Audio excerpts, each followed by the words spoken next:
Hello and welcome to the final episode of Blood on the Severn, a Vampire the Masquerade Chronicle set in Bristol, England in the year 2017. With me tonight, Max playing Nanjazal of the Ministry. Peter playing Janusz Kroll of Clan Jimitzer. Rob playing Dermot Bryan of Clan Malkavian. Alice playing Matilda Wells of Clan Ventru. thank you for joining us today in this final episode of our Chronicle.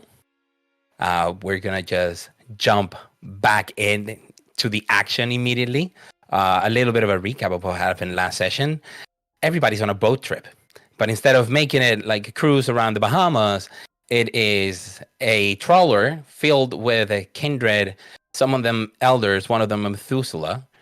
And a lot of interesting conversations happened. We found out that poor Audrey had been pulled by Obasi into a life boon to help him and Matilda kill Roger. She went into this life boon in exchange of Obasi convincing Alexander Walker, the Tremere regent, into undoing whatever it is that it's afflicting poor Squid.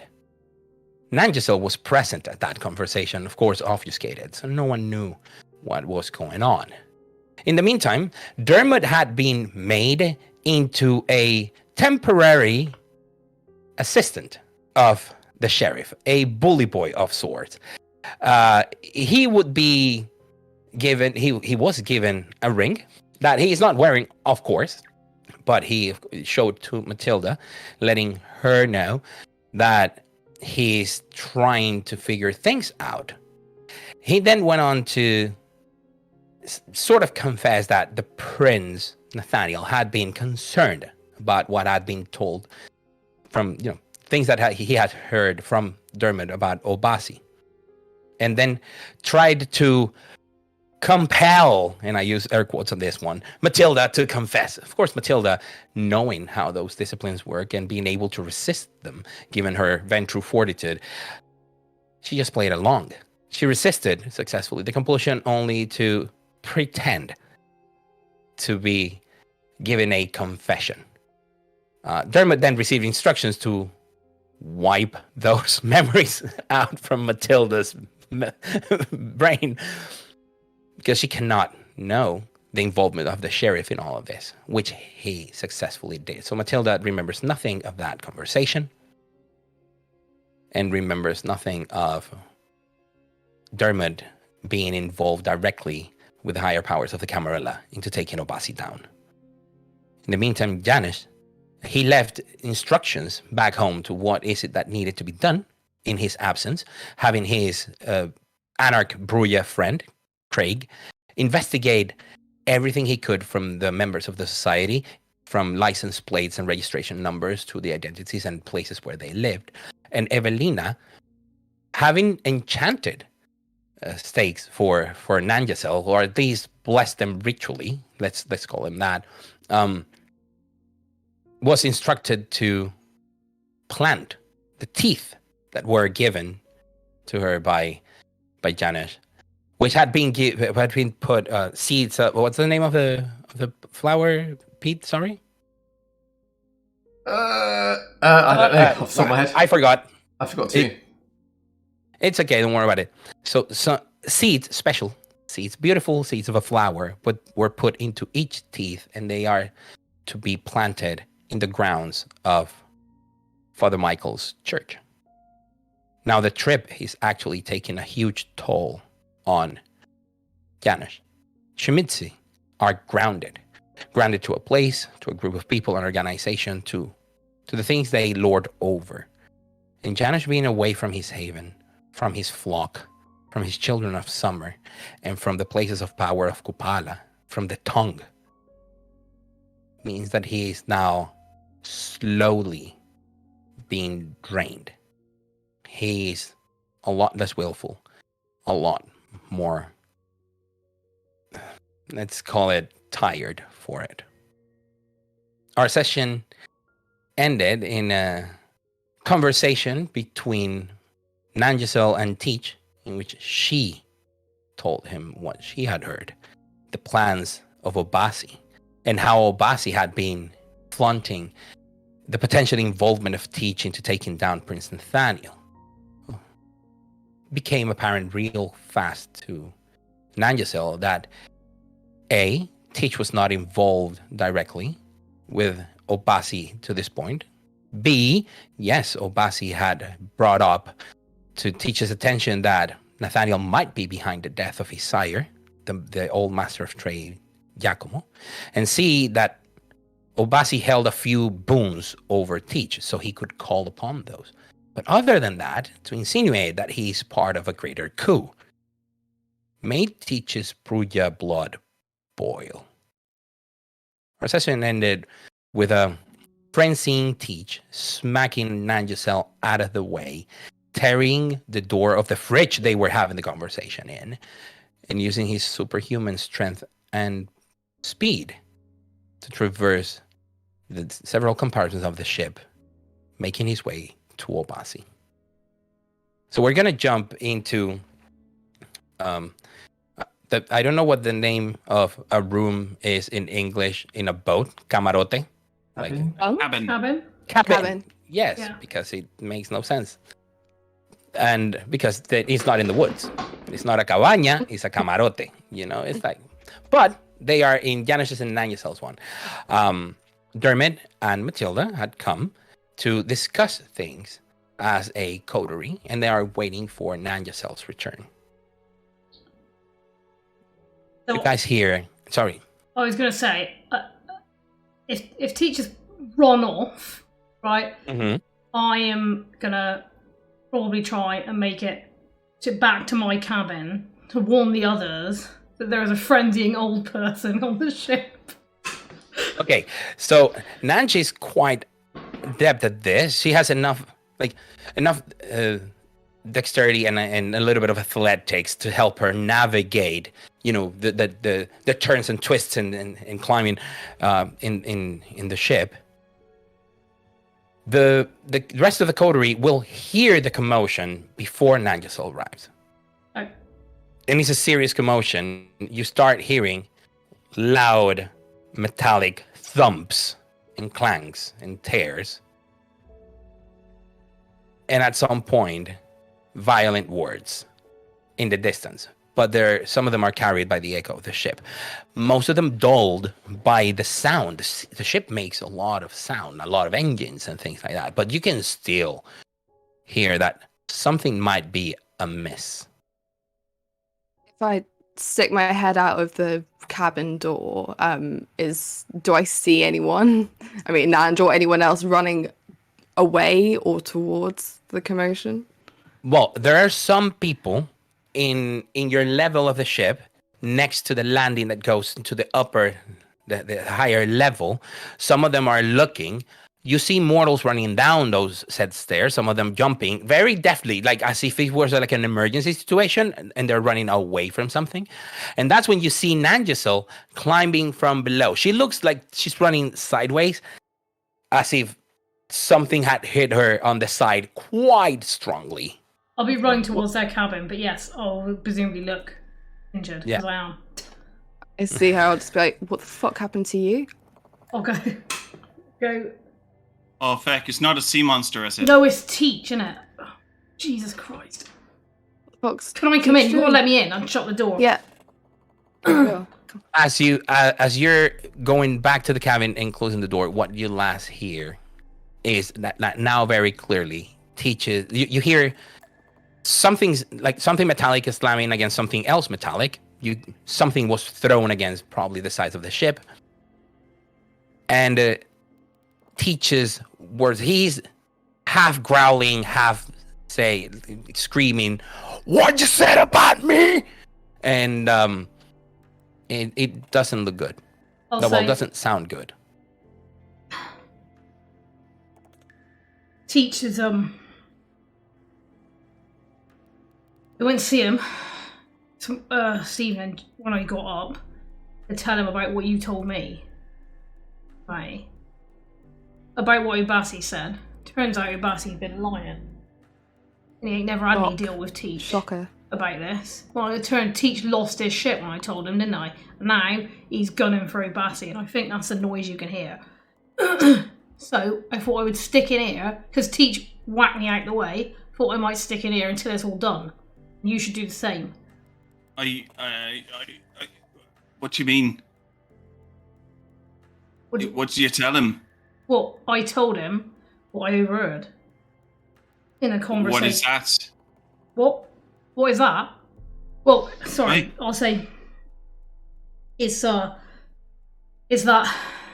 Ubasi was claiming that Teach was in on a plot he had to murder Prince Nathaniel, and that Teach and him was Wait, gonna. I gotta go get the pecking sheriff. What? This is. Wait. Loud thump from right directly above you startles all of you. Look, if he's killing Obasi, I want to be up there, to be quite honest. Oh well, I mean, you can feel free. There is no fucking chance I'm going up there. I'm leaving. Yeah, I'm gonna go up as well. Well, I'm not going to stop them. No, I'm going to go so- and get the sheriff first. I'm going to stay here with Janusz. But Janusz okay. will just be stroking the Duchess for comfort and just sort of watching everyone a little bit like they're mad. Yeah, as I mentioned off camera, but now for the benefit of our listeners, everybody has recovered willpower. That's a new session, the highest of their compulsion and or resolve. Janusz still has the 2 aggravated willpower damage he's gaining from being away from the thing that anchors him, from his clan bane. The Duchess is very uneasy, but is on guard. As in, if something happens, something comes in, she's ready to make an attempt. Okay. Now, for Dermot and Matilda, so you would be going to roughly the same place. The rooms in the level directly above you are the ones that were given to Obasi, Alexander Walker, and Roger. You can hear now some muffled screams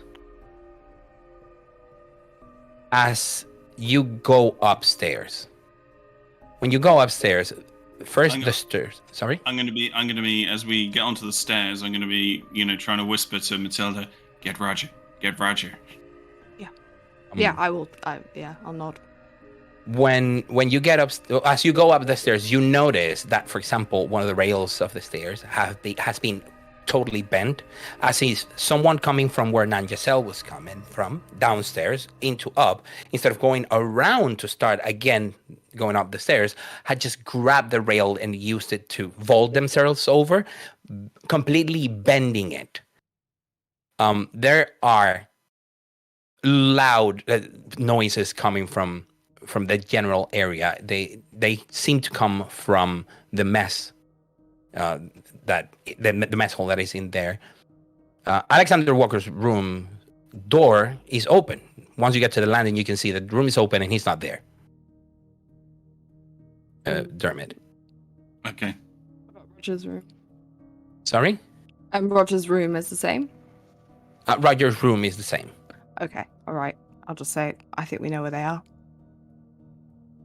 Once you get to the mess hall, the place is a mess just getting there. There's a big hole in one of the walls. Obasi is on the floor, barely moving, but it looks like he has several bones broken that he's trying to mend slowly. And Teach is being held by Balazar, Roger, Alexander Walker, and like 3 crew members are nearby, just waiting. No mortal is within arm's reach of Teach, and they are trying to calm him down. What do you guys do? Do you help restrain Teach? Do you help Obasi? Do you stay watching from the sidelines? I'm going to be moving in quickly to get line of sight with Alexander, and just kind of nodding slightly towards Obasi and going, "What do you want me to do?" Take him to his room. You take him to his room. He asks you, and he looks at Matilda. As he take Teach out of sight. Yeah. Obasi. Sorry, Ted, take Obasi out of Teach's sight. Okay. Okay. Yeah. Yeah. I'll if Dermot's gonna go and grab one of Obasi's arms, maybe I'll take the other side and move him out. Okay, so you slowly take Obasi to the room, and Obasi starts mending as he goes. You see him starts mending one of his broken legs, so he can lean on it a little bit more until you reach the room and you close the door and say,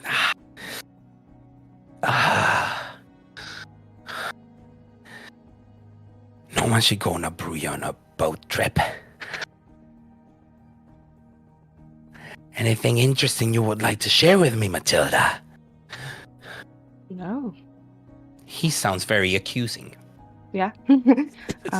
Just so you know. Yeah. No.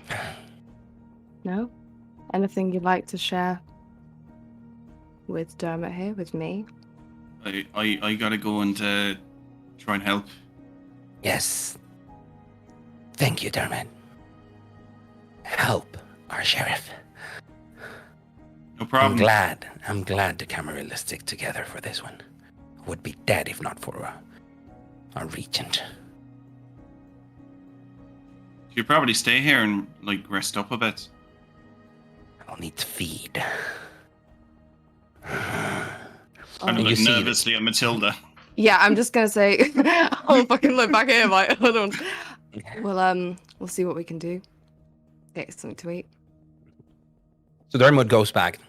I actually will make to leave as well with him. I actively would not like to be in a room alone, so. Oh yes, he stops you. He's like, Matilda, I need a word with you. I'll close the door again. I'll say to Dermot, I'll be a moment. So let's go with that conversation. The beginning of that conversation first. So it looks like someone found out about it. I thought Teach was on your side. That's what you said to me. He should be. Doesn't look like it. Well, this is different, Matilda.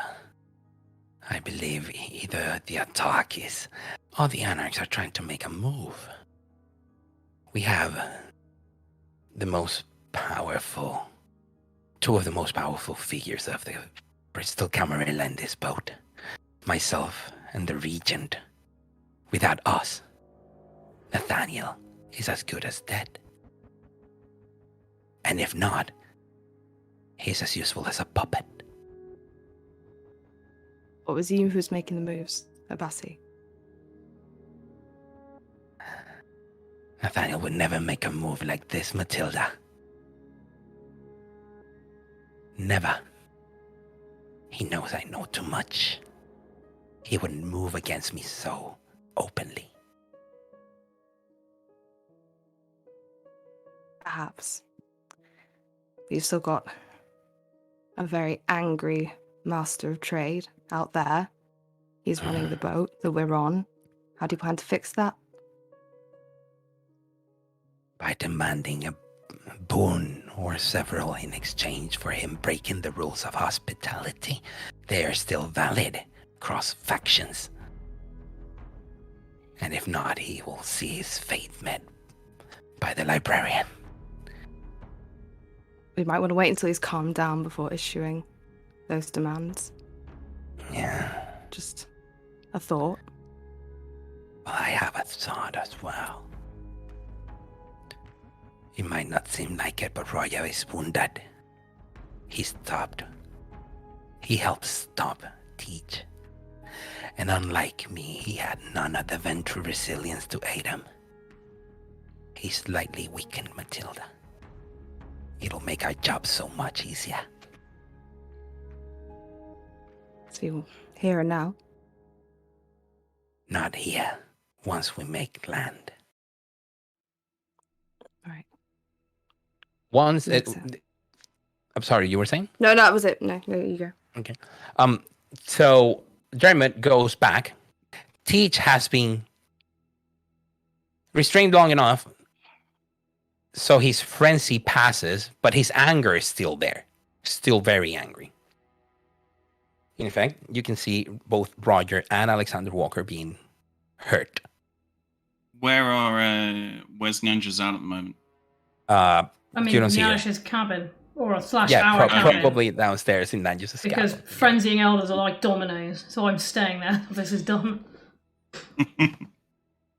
In which case, I'll try and get Alexander Walker for a word. Mm-hmm.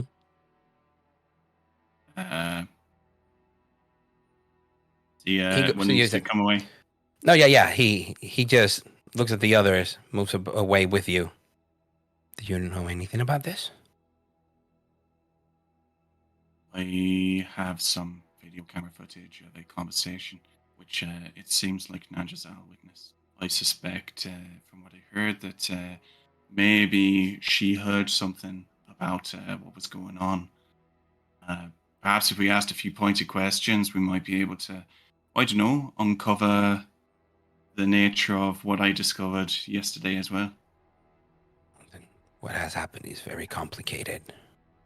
It actually gives Ovasi a lot of protection.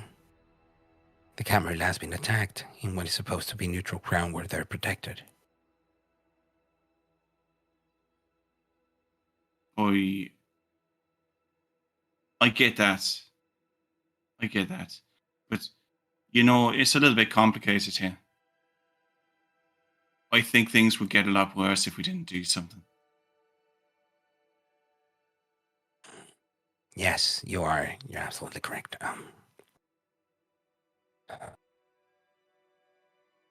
Do you still think Obasi is a threat to us, to our prince? Absolutely. He thinks he's invulnerable. So, he'll do everything he can, and this is his moment. Sadly, at this point, he kind of is. But he's also not at home and not with all his friends. So, whilst there may be some rules and such, there are some things that don't protect him. Yes.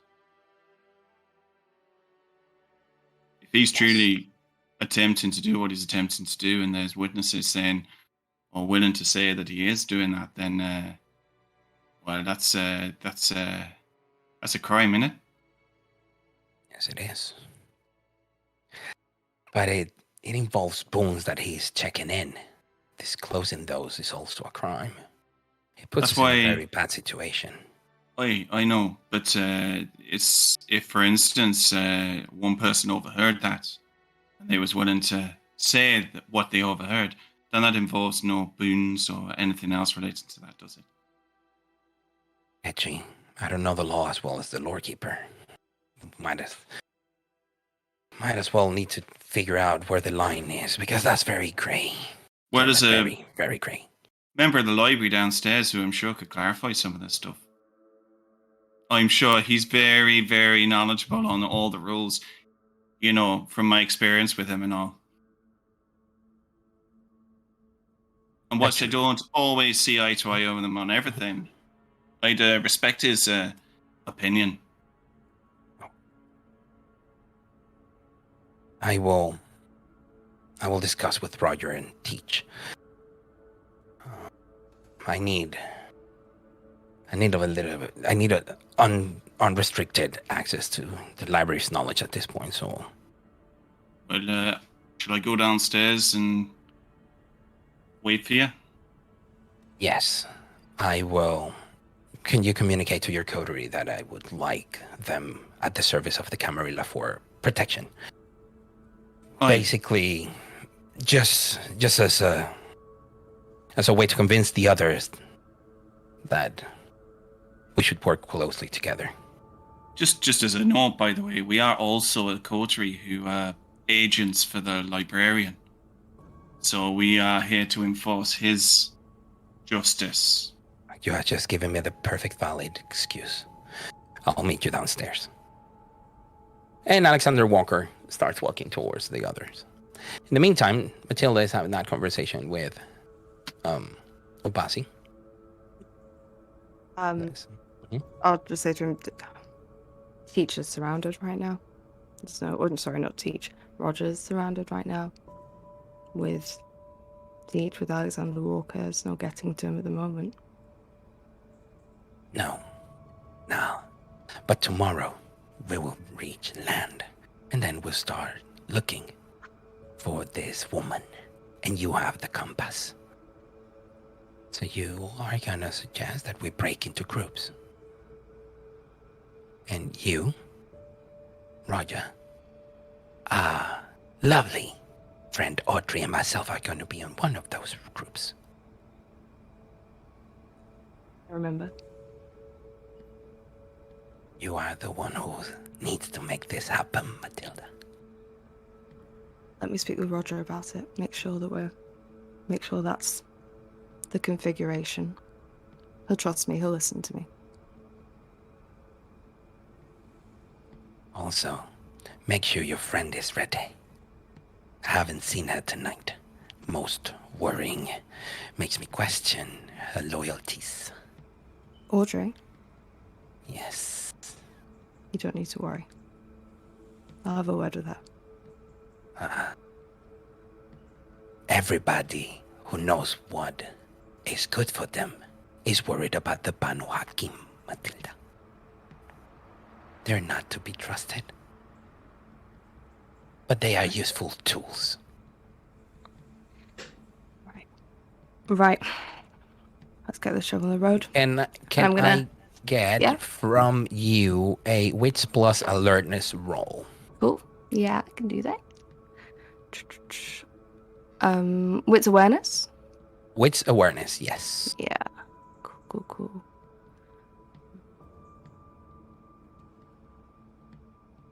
Let's see this. Ooh. 4 successes.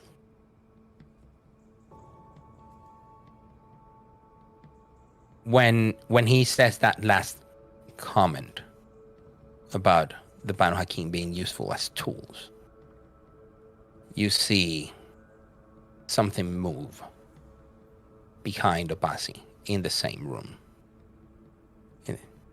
Like right on the edge of your vision. Something stirs.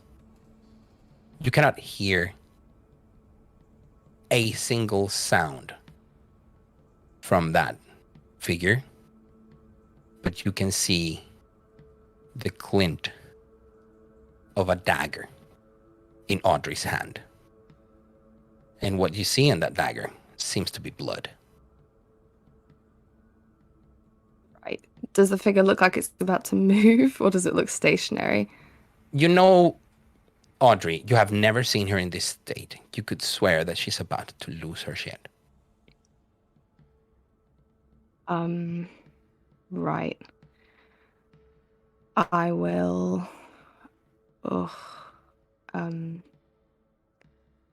Okay, I'll just say kind of to Obasi, but sort of looking past him if I can, to Audrey. Right. We'll do what needs to be done. Are you distracting Obasi so Audrey gets a clearer hit? Are you I'm trying to communicate. I'm trying to, and then I'll just give her the slowest shake of the head. Okay. Charisma plus subterfuge, please. Subterfuge plus charisma. Yep. Oh, shocking. Are you gonna reroll your just one non-hunger die? No. Okay. So let me roll for Audrey to see if she even notices you trying to communicate anything. Oh, Obasi is impaired, so poor man doesn't even notice what happens. Your message is not as effective as you would imagine, as Audrey plunges a blood-soaked dagger on Obasi's neck. Like from behind, between his neck and his shoulder. Right, okay. And you know it's a good strike because Obasi tries to speak, but this long dagger probably reaches his throat. All you can hear is a gargle. Right. What do you do? I'll Is Audrey fully in vision now then? Yeah, she's very, very focused on killing Obasi right now. She's very, like, in the moment, so she's not paying any attention to you. She got the jump on him, and he's wounded. I'm gonna just look at her and just say, keep going. Audrey will stab Obasi in the neck repeatedly. The dagger looking to go easily past his toughened skin. There's a little bit of an acrid smell, as if it were a little bit acidic. As if something of his flesh was being burned by this blood on the blade. Obasi quickly falls into torpor, but Audrey just pushes the head to the side and keeps stabbing and then cutting to remove the head. To fully remove the head? Yeah. Right. I will... Can I stop her before she starts removing the head? You can try. Can you do a strength plus brawl? Probably not. I'll give it a good college try though. Are you rousing for this? I don't think I should. I'm on 4. Hunger 4. It's up to you. I don't really want her to take his head. I feel like that's going to be a political nightmare. This whole thing is a political nightmare. I will not, because I don't want a frenzy. Strength plus brawl, is that right? Yes, that is correct. Okay. Well, that's a magnificent 2 successes. Sadly, you have so many hunger dice that you cannot reroll any of your non-hunger dice because the one that was not hunger came up with a success. Sadly, that is not enough to stop her. It's just enough to delay the decapitation of Obasi a while longer. As in, it takes slightly longer than what it otherwise would have. Okay. Once she's finished cutting the head off, and in a place where I think I can say something to her and she'll listen, I will kneel down next to her and just look her in the eye and be like, I need to leave. I need to try and fix this. Can you stay here? I'm going to lock you in. Do not make a sound.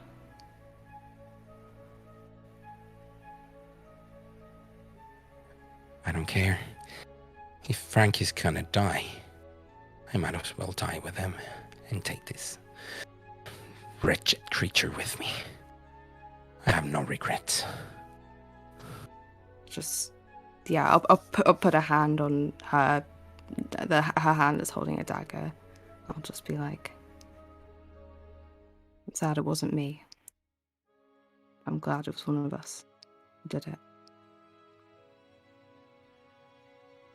He just stays there, staring at how the body of Obasi Kikelomo slowly decomposes. Okay, stay here. And I'm gonna leave, lock the door. I don't think I can lock the door. She will lock it from the inside. Yeah, good, please. And then I'll make my way to Roger. Okay, so in the meantime, Dermot goes downstairs, and you have a minute or two to discuss things with the others before the arrival of anybody. So, I think it's calmed down a bit. Oh, that's pretty good. My teacher was a bit upset about something, lamped, Abasi a bit, and then we took him back to his cabin to have a lie down. So he's having a little recuperation and all, and I told you Teach got his hair off. Yeah. He smacked a few of them about a bit. It looks like. Well, it's to be expected, I guess. It's his boat. You know, He's it's old. understandable. Anyway, there's a bit of a complicated situation, and I think the sheriff's going to be coming down to maybe have a word about a couple of things. I was just thinking, Nanch, I was having to check over some of the security systems for something, and I'll get the laptop and open it up and say I came across this, and I was just wondering whether or not this might explain some of what's going on. Just show It's a her the video of the conversation between Obasi, Audrey, and Matilda, and you're a few meters away, clearly listening to the conversation, but the others seem oblivious to it. And there is a little bit of a shade, you know, and stuff. So it's something wrong around you because you're obfuscated, but you're not completely obfuscated to electronic means. Yeah. So I'll say, hi, that's me. I listened in on that conversation. I was following Obasi. And I was following him because, well, I've had more than one conversation with Matilda about what sort of a bloke he is, and I didn't know, trapped on a boat with her, what sort of thing he might get up to. Well, I've been getting some bad vibes about him, so... Right, because he's an asshole.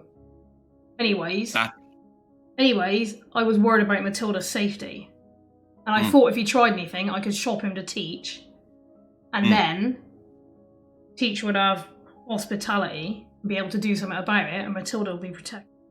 Anyway, as it was, Ubasi coughed up all the information about Teach being in on a scheme with him. So I went to Teach this morning to have a chat with him about it, and it resulted in this, because it turned out Ubasi was lying like a cheap fucking watch, wasn't he? Would you be willing to talk to the sheriff about some of that stuff that was said? Depends. I'd be happy to tell him everything if your sheriff is happy to let things lie with Teach, so he ain't in trouble for it.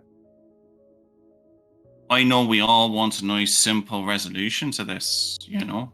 So perhaps we can come to some agreement on the matter? Well... And I think there's some complexity, and I was thinking maybe as Janusz, you're an expert at the library and all, you could maybe provide some guidance.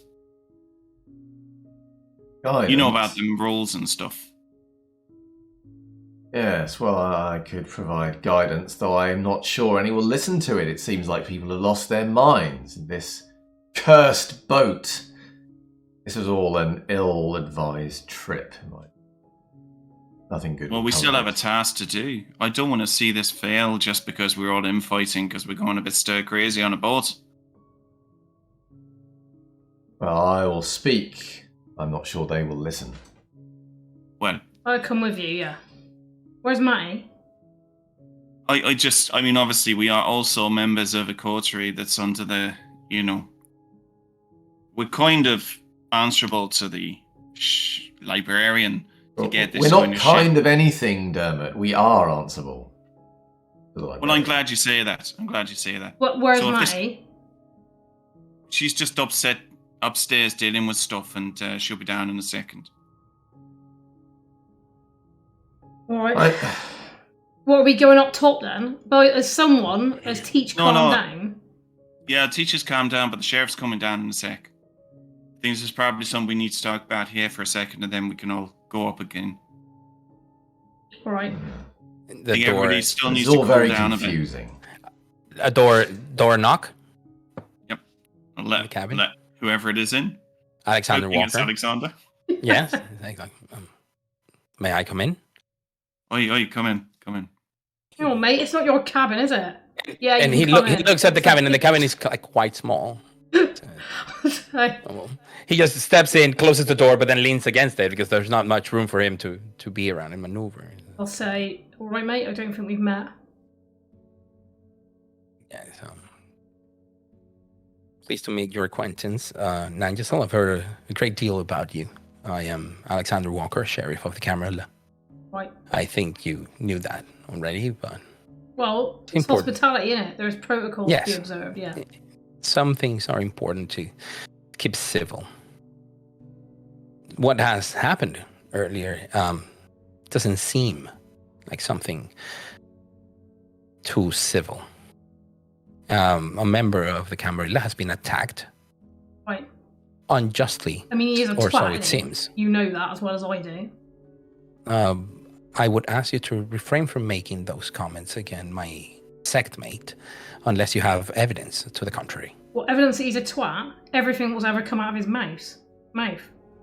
No, and so I think maybe we should limit this to just like the relevant evidence rather than necessarily all the other shit he's done. But I understand you upset at him, but Yeah, I'm upset him because he's tried to frame Teach and throw the whole of the city into disarray.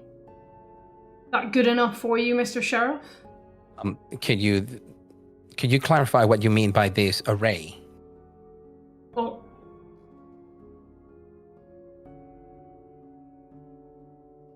turns out... Wait, let me go back to the beginning.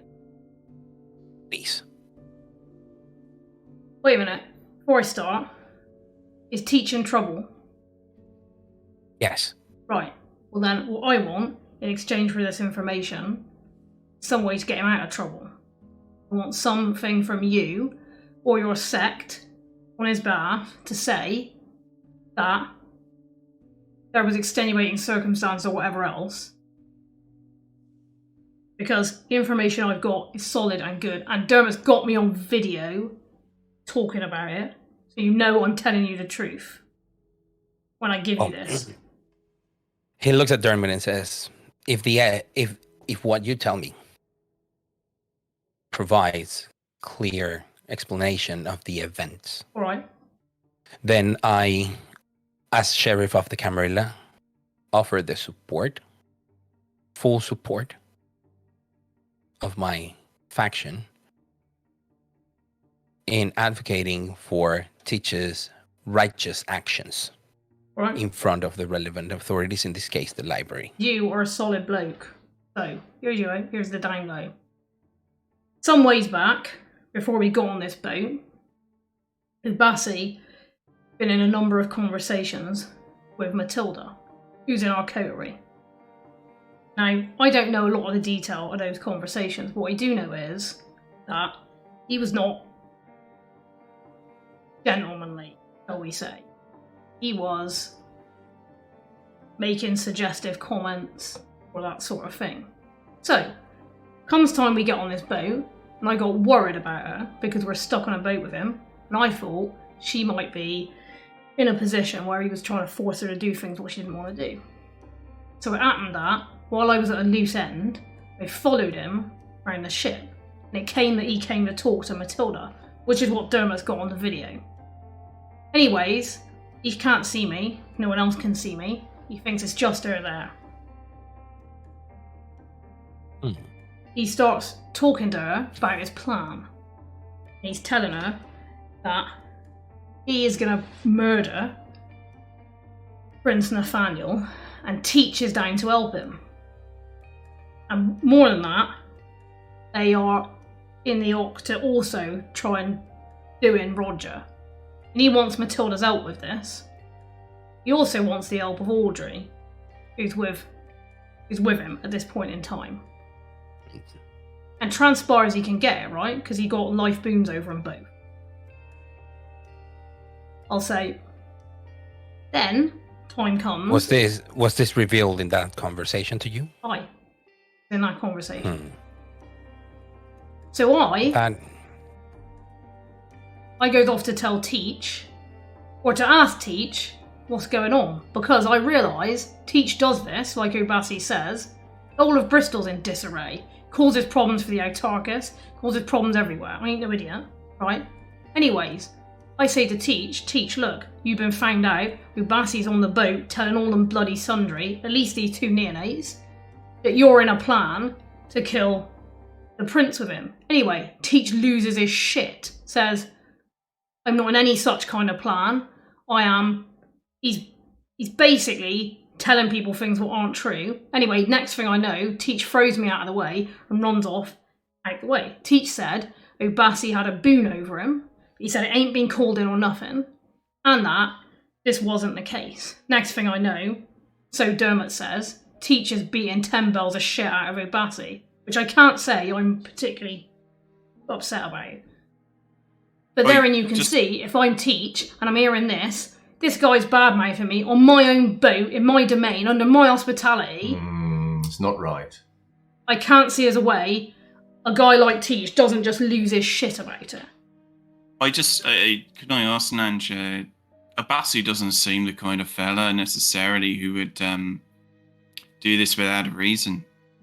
Was anything mentioned about why exactly? Well, according to him in the conversation, this is to do with, he wants to do in the prince, because the prince did in his so he says, the prince did in his sire, and also Teach's sire. Or Obasi told Teach that was the case. I was present then. The Prince William, sadly lost himself to the beast after the Master of Trade had done the same. Well, problematically enough, even though it was late Giacomo's fault, because he's the one who started assaulting the prince, it was the princess's frenzy who killed him immediately without... Well, I believe you, mate. I weren't there, I don't know. But that is not what Obasi said. That's not how he told it. So either he wasn't there either and he just got it wrong, or if he was there, then he's lying about it. So, I understand that he's one of your boys and all, but it seems to me like he's trying to play all sides off against the middle. And I did not, by the way, go and see Roger. So we don't know if Obasi is also trying to get a bunch of people together to do him in either. So all told, he is threatening everything about the peace of our city. Something, by the way, what I think the librarian would agree on. Did he mention when he was intending on killing the two of them? I think, he didn't give a date, no, but I think when he was talking in the conversation, he seemed to be thinking that they would make a move sometime soon, either on this ship or maybe when we get to land. He didn't say that, I should be clear. But he was wanting to do it as an imminent thing. Seems rather upsetting that we've been set by the librarian to see something through and deal with something, and then he'd be willing to step in the way of... that is concerning. Well, the way I see it, Nangisel has every right to use the powers of the blood in this boat, as it is considered autarchic territory. So if whatever she does is under the remit of their faction. Well, I believe that Teach only objected to the use of certain blood magics on the boat. Not ban outright the use of any powers of blood. He stops to think about it and he says, well, actually, you're true. You're right. Yes. Also, there is nothing wrong with a member of the autarchies moving along anywhere in this ship. And I would not assume to ask you what are your rights given by your faction leader. So I will not. I will assume that everything that has occurred is within propriety, according to hospitality. The news you are giving us are most dire. Sadly, the way to make our case would be to either have Audrey or Matilda confirm this. And that puts them in a difficult decision, for they would have to break. You got another way to do it. I mean, can't you or one of yours tell if I'm lying? It's not how it works. It's not accepted in that way as far as the Accords. Right. No disciplines. No powers of the blood. I guess you could talk to Audrey or Matty and see what they say. Problem is that they would have to disclose the the details of a life boon that was called over them,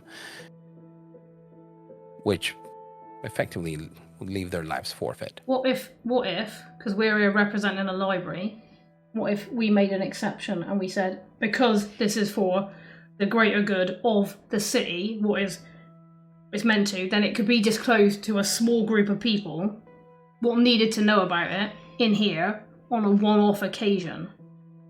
I don't think that's how exceptions would work. That would set a dangerous precedent. If you are... People would raise questions. If you are aware of Abassi's plans to attack several faction heads, what do you need a few neonates' word on it? You already have Nanjazal's and you have Dermot's phantasms to prove it. Surely that is enough. His phantasms have no audio.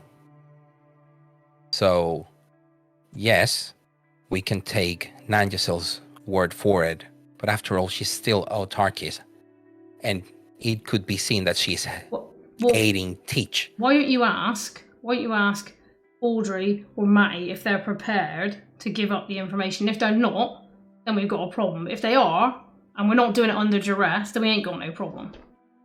I think maybe that's probably best. I agree to that course of action. May I ask you, Dermot, and your coterie, to talk to Matilda? Aye. She is your coterie mate and you know her best. I will talk directly with Audrey, but I doubt she will open up to me. There is bad blood between our clans. Well, I'll go find her then. And if this comes off, right, then Teach can be in the clear, or at least you'll speak up for him, right? Yes, absolutely. All right. You had my word, and I will abide by it. I appreciate that, mate. Great deal. Cool. So, Alexander Walker leaves you to that. We go quickly to Matilda. Okay. Matilda, you leave Obassi's room. You notice now that there is a little bit of a couple of specks of blood that has splashed on your trousers, on the bottom of your trousers. You would assume that it was from the violent stabbing that sprayed a little bit of Obassi's blood. Yeah, most likely. But you're walking towards where Roger is. He looks pale and very annoyed. He's an old vampire. A lot of people have been here for a few days. Some are starting to feel the hunger, especially if they had to use the blood to contain the eldest Bruja in the city. Okay. Right. I'll go up to him and just make sure no one is within earshot and just say, sorry to interrupt, but we have a problem. He just regards you. Says, not here. And he stands up and walks outside. Starts walking outside where there's the breeze and everything and the wind, and you can be in a place in the boat, the two of you. Okay. And he just stares at the sea. Says, what other problem do we have, Matilda? We took Abassi back to his room with Dermot, and Dermot left. We had a chat, ascertained what his plans were to kill you, planned to do it tomorrow. I didn't notice that Audrey was also in the room. I didn't notice in time. So Abassi is no longer alive. This literally calls his attention. He turns and regards with those deep green eyes and says, he was killed by one of his own. No. He was killed by Audrey. Yes, a Camarilla. He was. We don't have a problem, Matilda. We're in the clear. You're no longer bound to his life boon. He's no longer plotting against my life. And the one to fall is that stupid girl for killing her primogen. This is the best outcome. Even Teach is out of trouble. And he smiles. He's scary. Given his state and how he is, and still like concerned and angry, there is a smile fighting through, and it scares you. Right. He sees this as a massive win that only ends in final death for Audrey and probably a few others. Not him. He doesn't care. Okay, I'll say to him that may be so, but we still need to tell Alexander Walker. The Camarilla Primogen died on his watch in his boat. He needs to be told. I need to talk to both of you, actually. You don't need to tell me anything. You just need to tell them what you saw. I do, but that puts me in a position of vulnerability.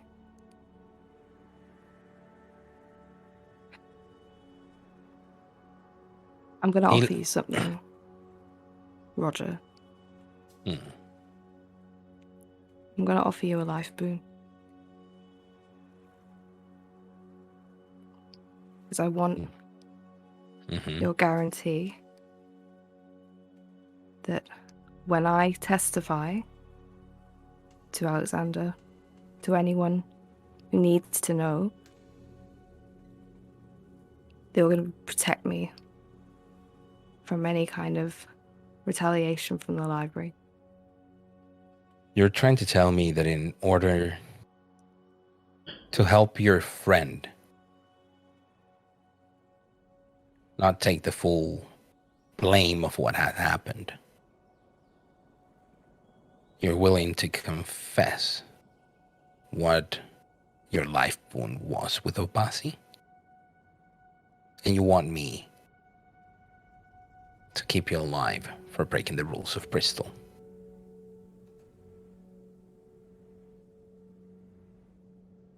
I want you to acknowledge.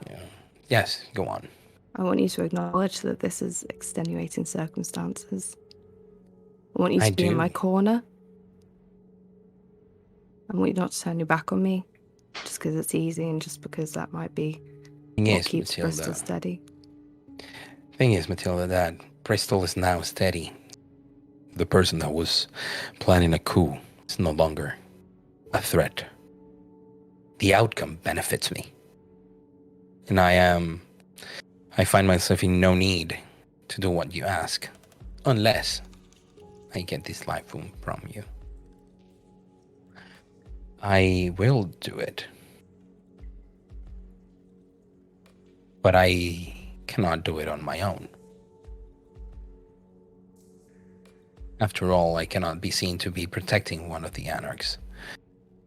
One that, if everything goes her way, might become a representative, and that is important.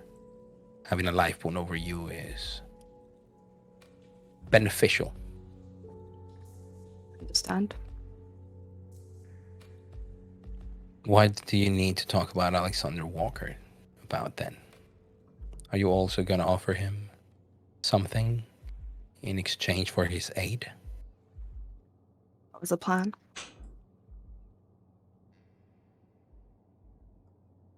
You see, that diminishes slightly in value the favor that I am about to give you, but because if he calls on his boon, I might lose mine. What favor are we going to ask? Give me even. Get your friend to also owe me a boon. It'd be useful to have a Camarilla assassin. She's willing to offer me a boon as well. I'll help you both.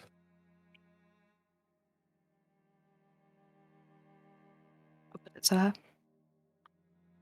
Good luck. And he just turns to the sea and stares. Dermot, I think, went looking for you. Yeah, so I'd probably be going back. Did we all go? Or we all went? If you guys want to come, I'm not going to stop you.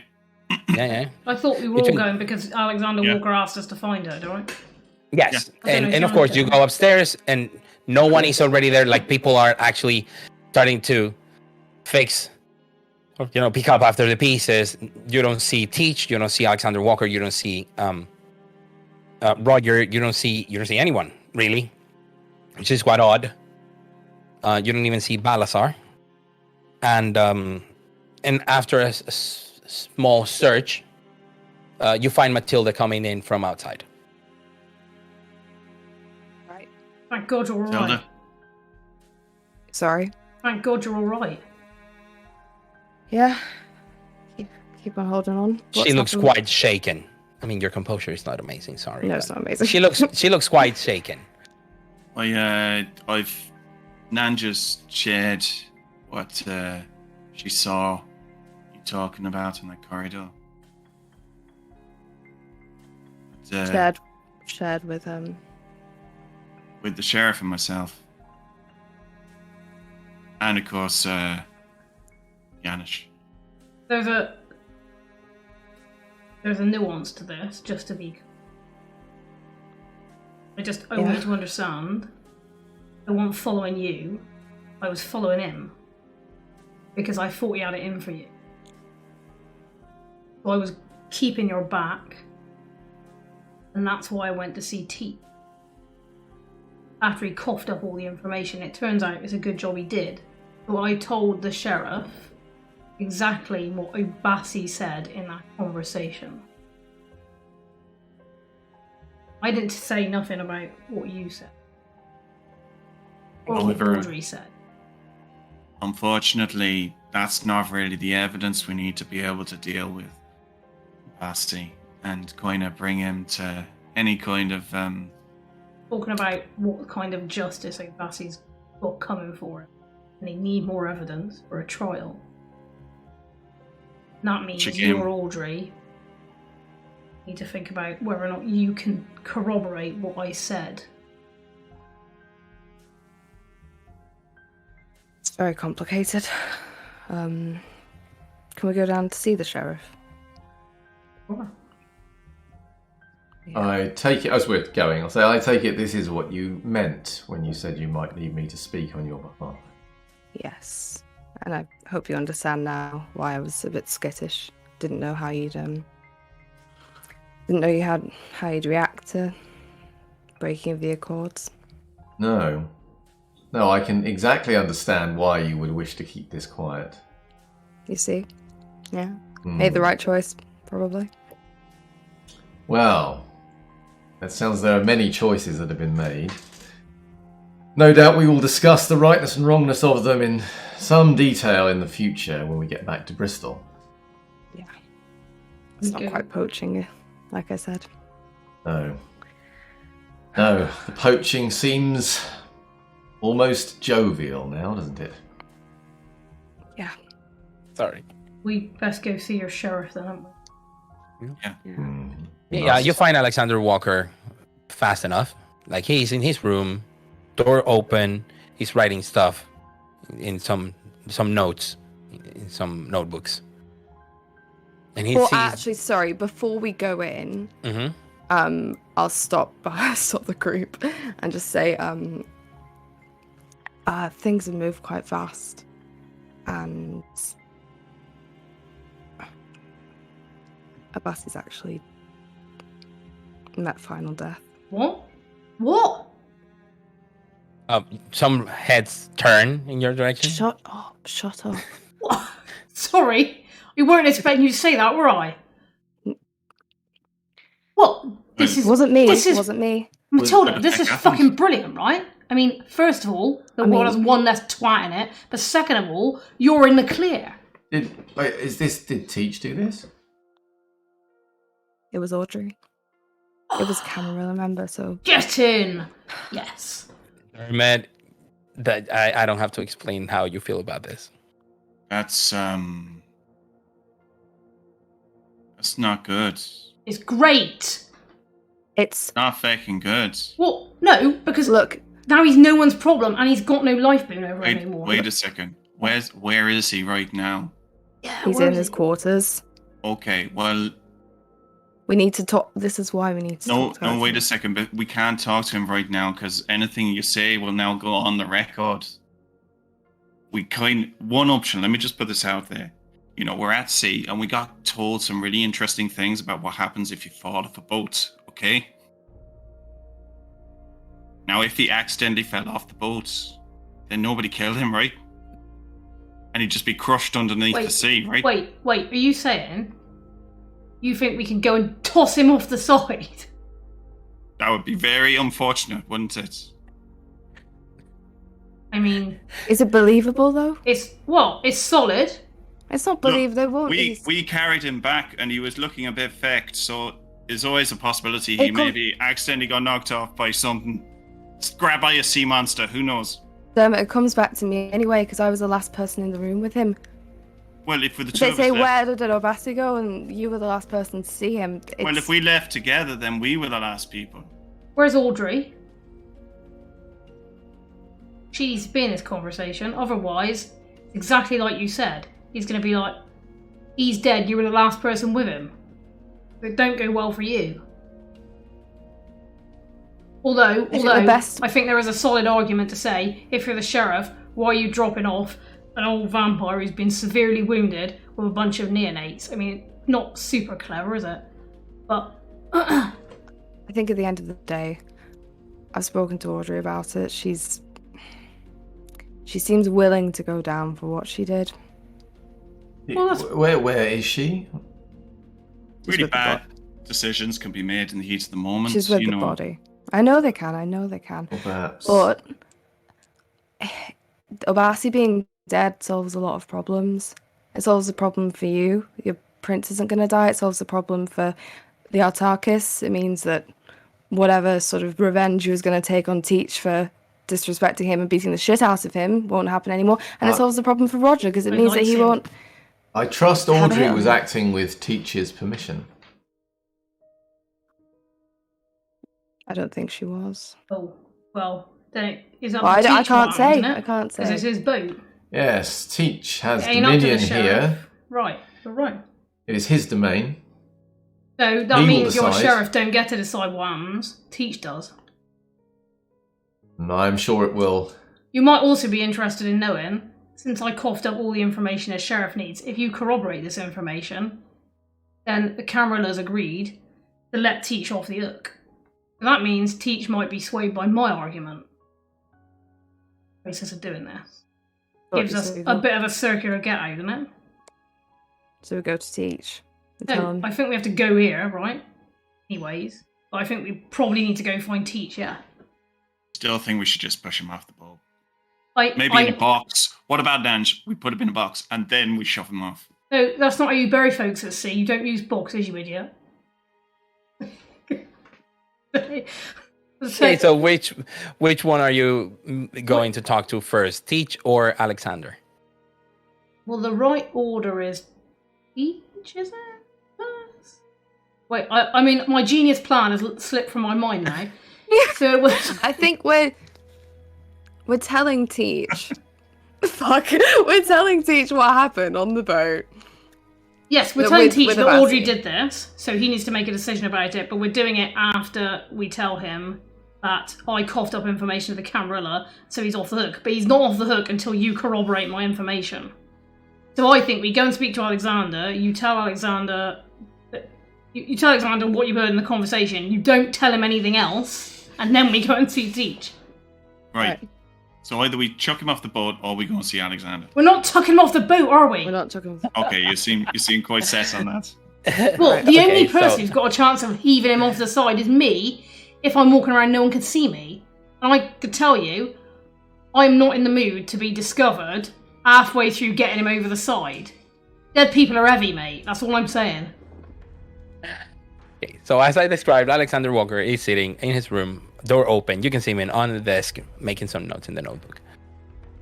Right, Sheriff. And he sees you, gestures you, come inside. Close the door, please. And then he closes his notes, turns around, and gives you his full attention.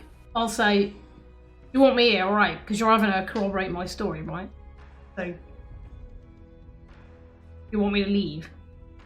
He wants the whole coterie. Yes, I think the relevant question is, Matilda, there was a statement given by one of your coterie mates around the nature of a life boon that Obasi was expecting to cash in on you. Now, as far as I understand it, that life boon was for a very specific thing that it has nothing to do with Prince Nathaniel. Am I correct? I'll look at Dermot and should be like, Prince Nathaniel was involved. Yes, not directly. I suppose it depends on what specifically you were asked to do, though. I was Doesn't not it? asked to do anything to do with Prince Nathaniel. Excellent. I will not ask you to break your word around your life boon, then. Can you corroborate that Obasi had plans against my prince?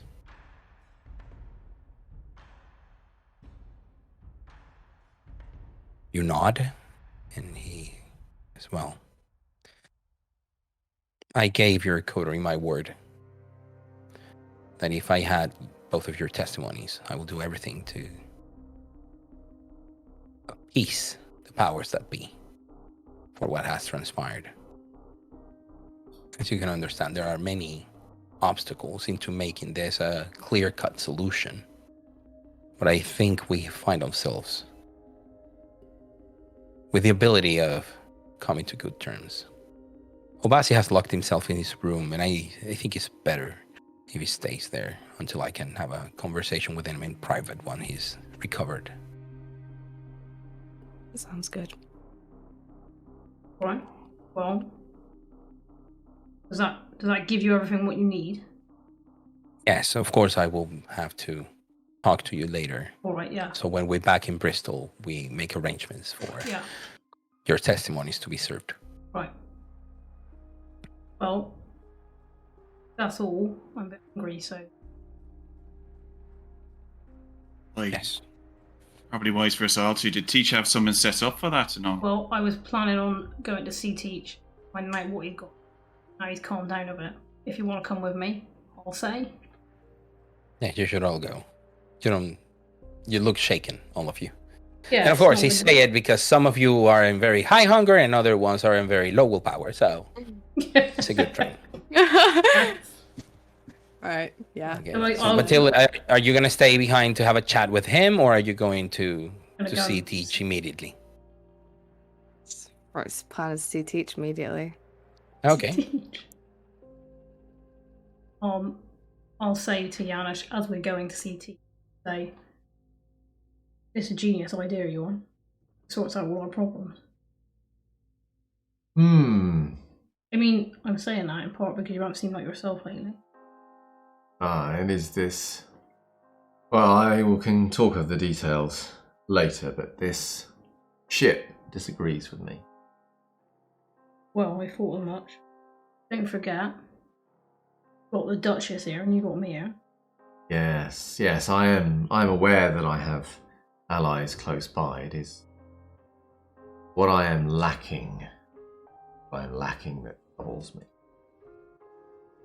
And talk about it another day if you like. Yes, but now it seems that we must... Go see Teach. Yes. I'll go and... Oh, yeah. So I guess I'm going to try and find where he is. Knock on the door. Okay. Oh, yes. Yeah, you're actually allowed in. He's calmed off a lot more. I'll say, If anything. right, Teach. Right. Right about earlier.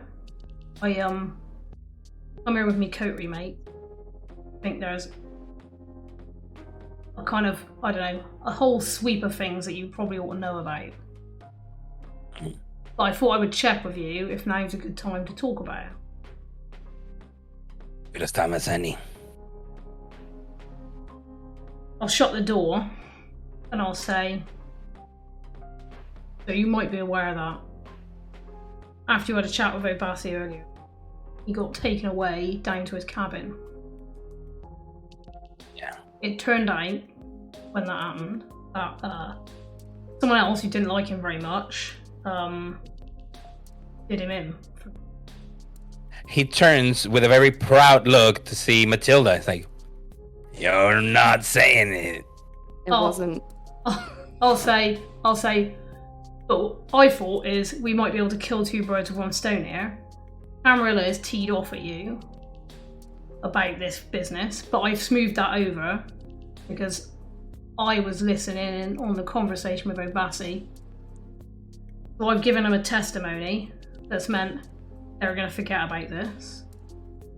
But it struck me, or actually Janusz, actually, Camarilla don't get to decide on this boat what happens to the girl what killed Obasi. It's your boat. Your choice, right? And I'm right. You're damn right. So the girl at the moment is locked in Obasi's cabin. The sheriff is wanting to go in the cabin and speak to Obasi. And it struck me that you might be able to offer some protection to the girl. We have we have Roger here and we have me. If Alexander Walker was given powers of vote, gave powers of vote to either of his representatives, it will be Alexander Walker. The three of us would make a tribunal, with me having 2 votes to break ties. Well, this seems pretty... Basically, it's the laws of Bristol going in interfaction murders. You have a trial with a representative of each faction, but you have to have it. Because he's representing the library. Yana should be on that panel, right? I believe I'm the only member of the library present on You'll be there. You are. Maybe. Would he adjudicate or be a vote? Yes, it'll be a vote, but since it's my domain, I get 2 You to get break 1. ties. And that means the 2 of you can decide what happens to Audrey, and that means, Matty, you don't have to cough up nothing. Not necessarily. There's still the issue of my actions. One thing is that we have a trial in our hands.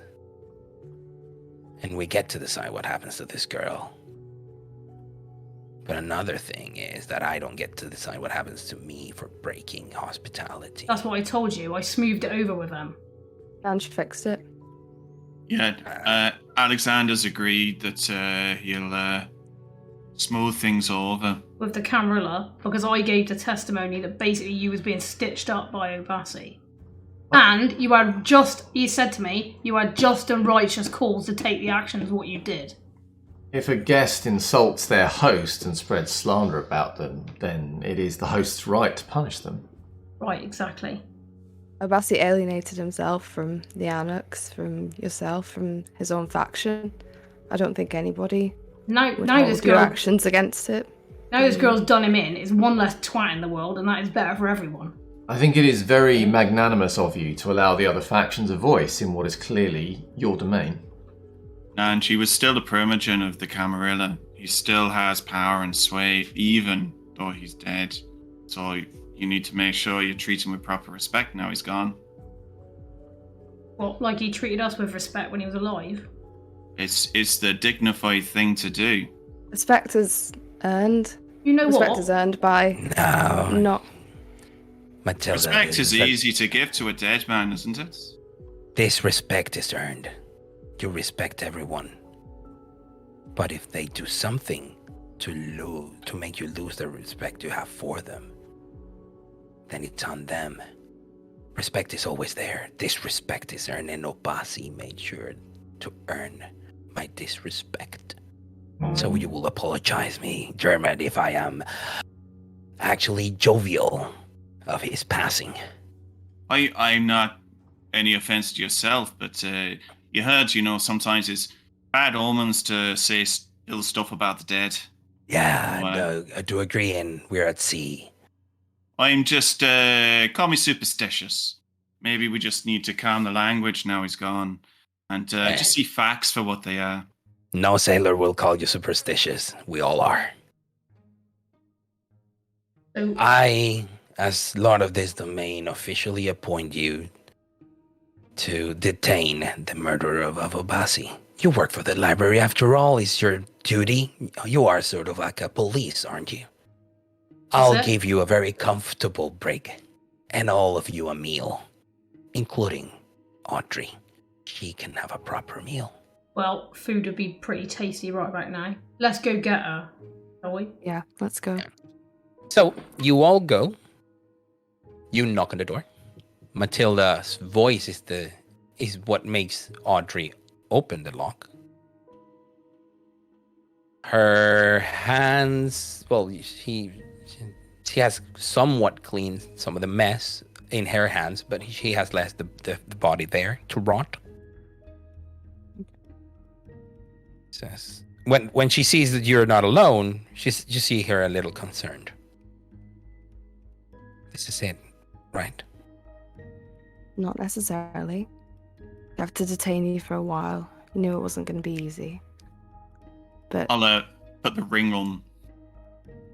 yeah, She looks at that ring and says, "Oh, I get it. I'll go with you." Okay.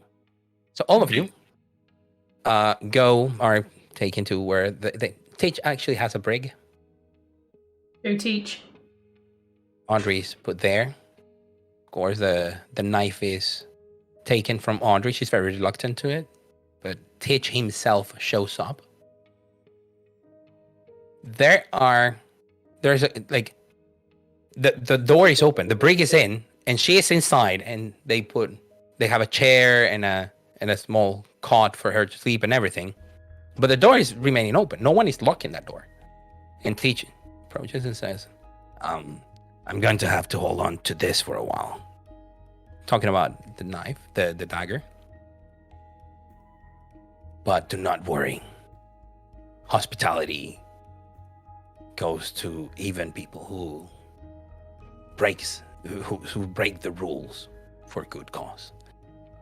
You see a very comfortable chair being brought in. The mattresses on the cot being changed for something comfortable and clean. New sheets. Like she's being given great treatment. He says, "Do you mind if we have a word afterwards, young lady?" To Audrey. And Audrey sort of shoots a glance at the group of you and says, "Yeah, absolutely. Yeah.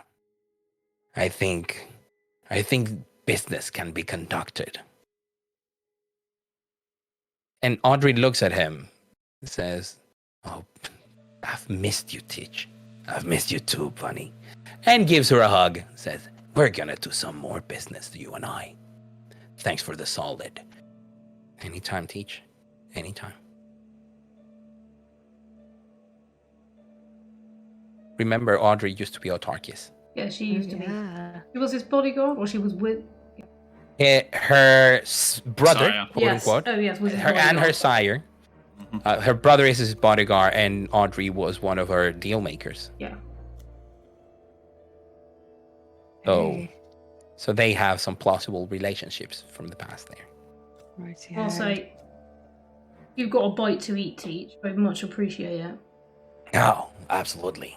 I have some awful stuff that I'm gonna give some people, but for you, my friends, please. And he takes you to the lower levels, and there's a collection of blood bags and people that are in subhuman conditions. Says, "Worry not. All of these are people I have been paid to get rid of. No one's gonna miss him. All of them low lives. I've even divided them into different sections. Those who decided that being too forward with girls that said no was okay. Never realizing that some of those girls had contacts with me. Or how about those who thought maybe I can just get one more kick out of this person? No one is innocent in Bristol. unless they're a child and no one is innocent. Enjoy your meals. You can eat your fill here. Reduce If you myself try- to hunger 1. Yanish will If you- refrain from eating any of these people. He's a bit appalled by the sight of all of this suffering and It torture. is and he's absolutely gonna- disgusting. he's Unless gonna you are remove on a himself. moral crusade, unless you're in a moral crusade that has blinded you from all that is good and wrong ethically, you will see that this is horrible. This is Real horrifying. fucked up. He has people that he's being paid or exchange favors for or whatever to make disappear, period. What better way to put them in a trawler and then just go out to sea, especially if they can be fed? There is, however, as you are approaching, as some of you are feeding yourselves, taking your hunger levels to 1, you do see that Roger is being, he's waiting for something or someone to be delivered. He's given a box. And in that box is Ragnar.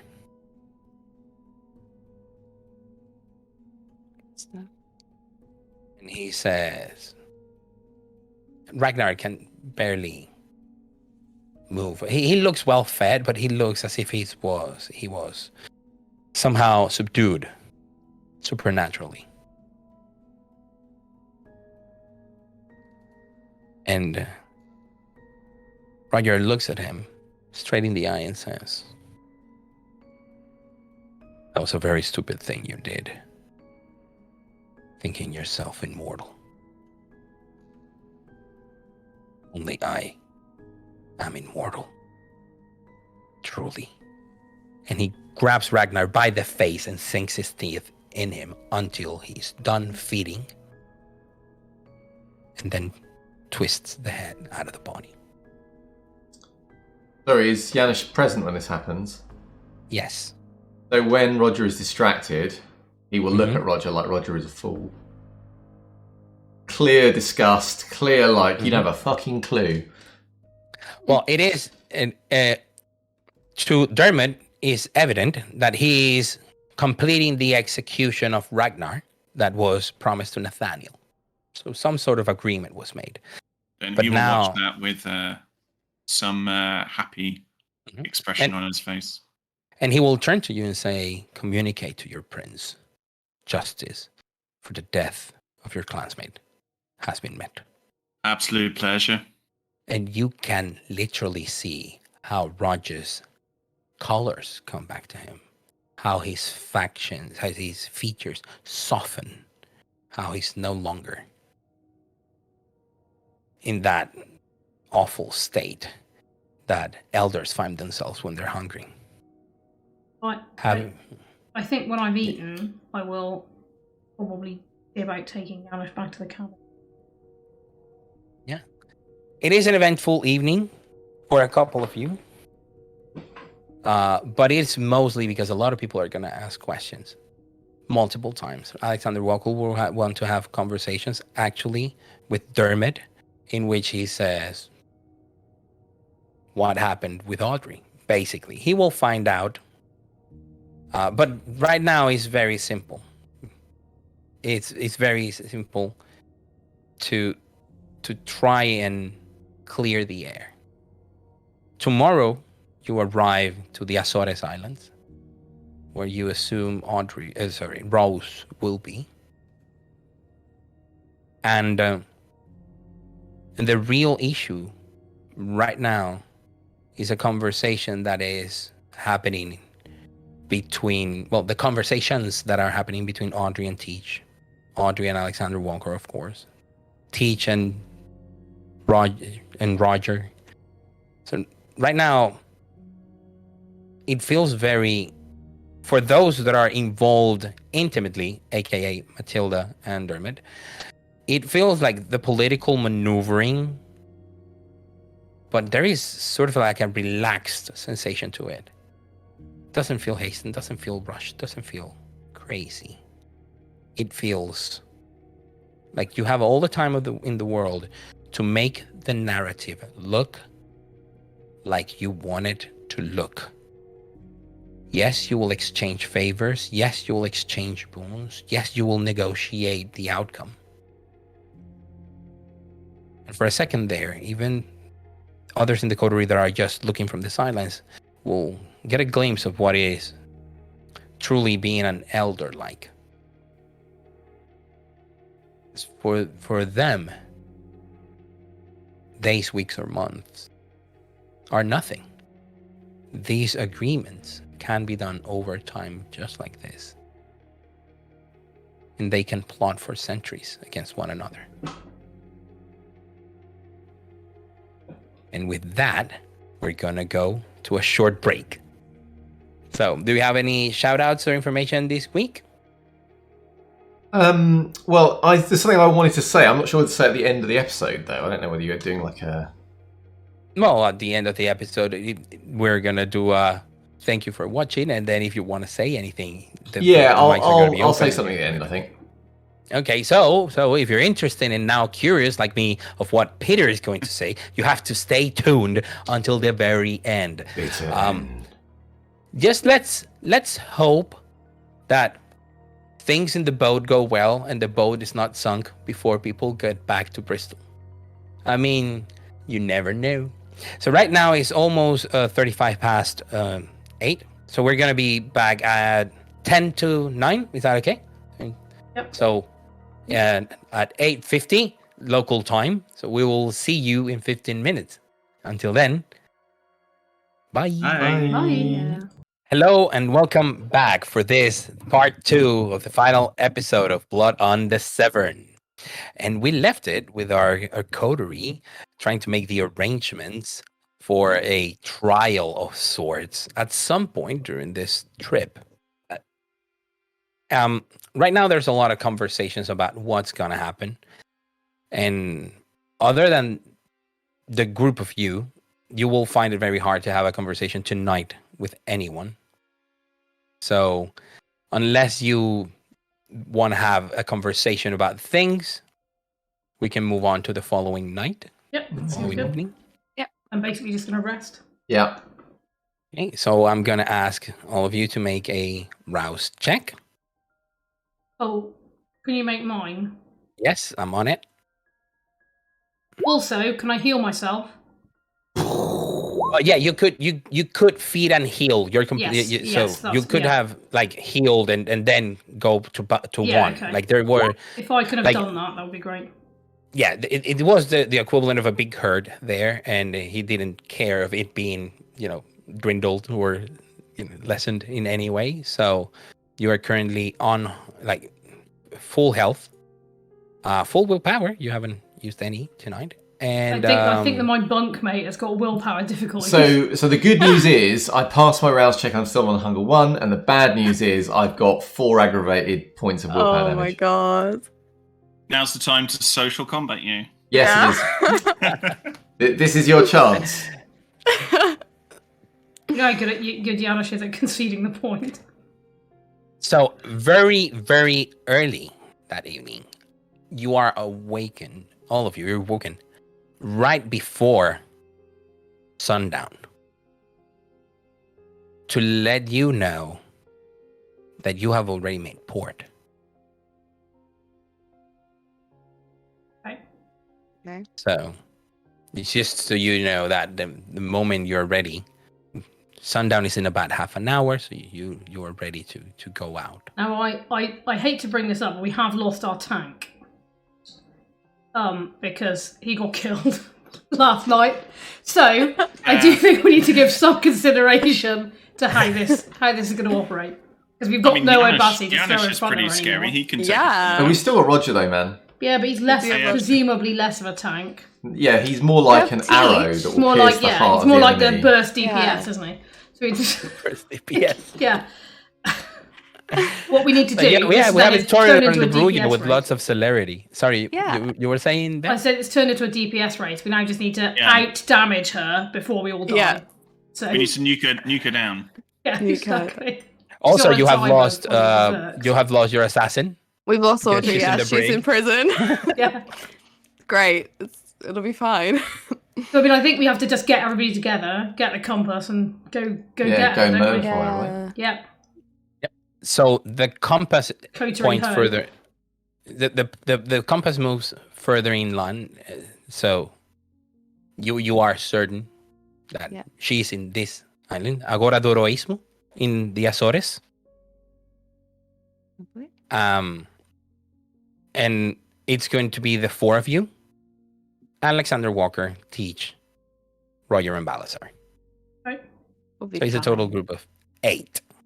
I stay behind Teach and Roger at all times. Likewise, yeah. So it's a fairly simple thing to do. Actually, you start walking sort of in the direction of it. You started the evening fairly early. But at some point, you start seeing, Matilda, movement on the arrow, which means that you're getting closer and closer. Okay, I will alert the rest of the group and just tell them to be cautious.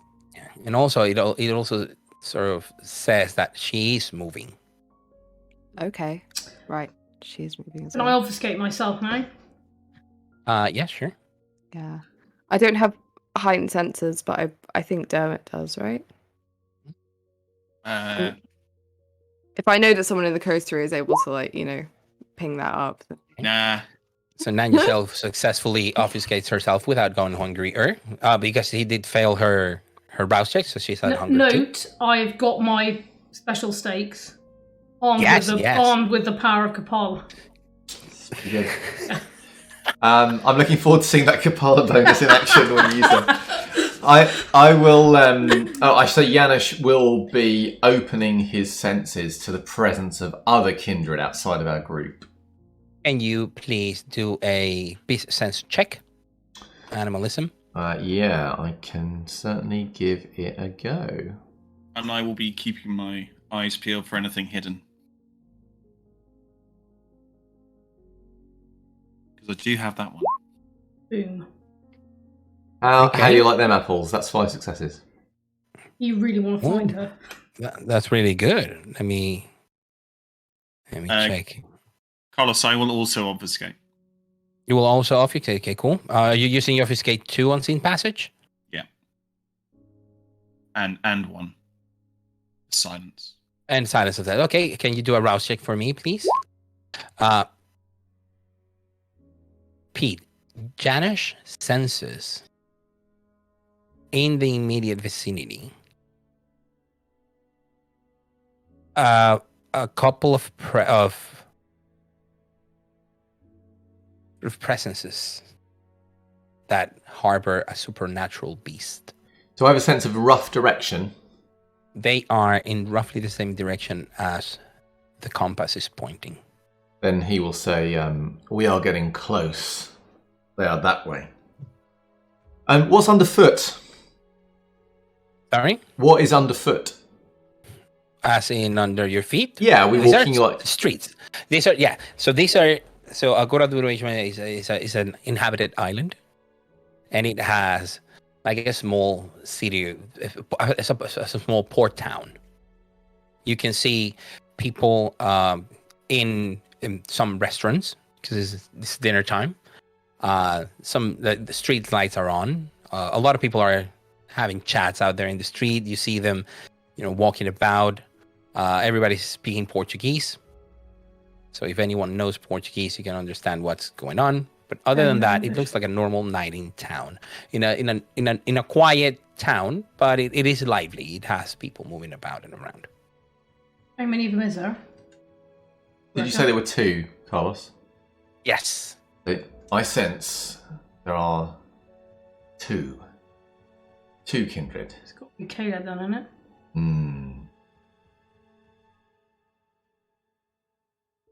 You start approaching until...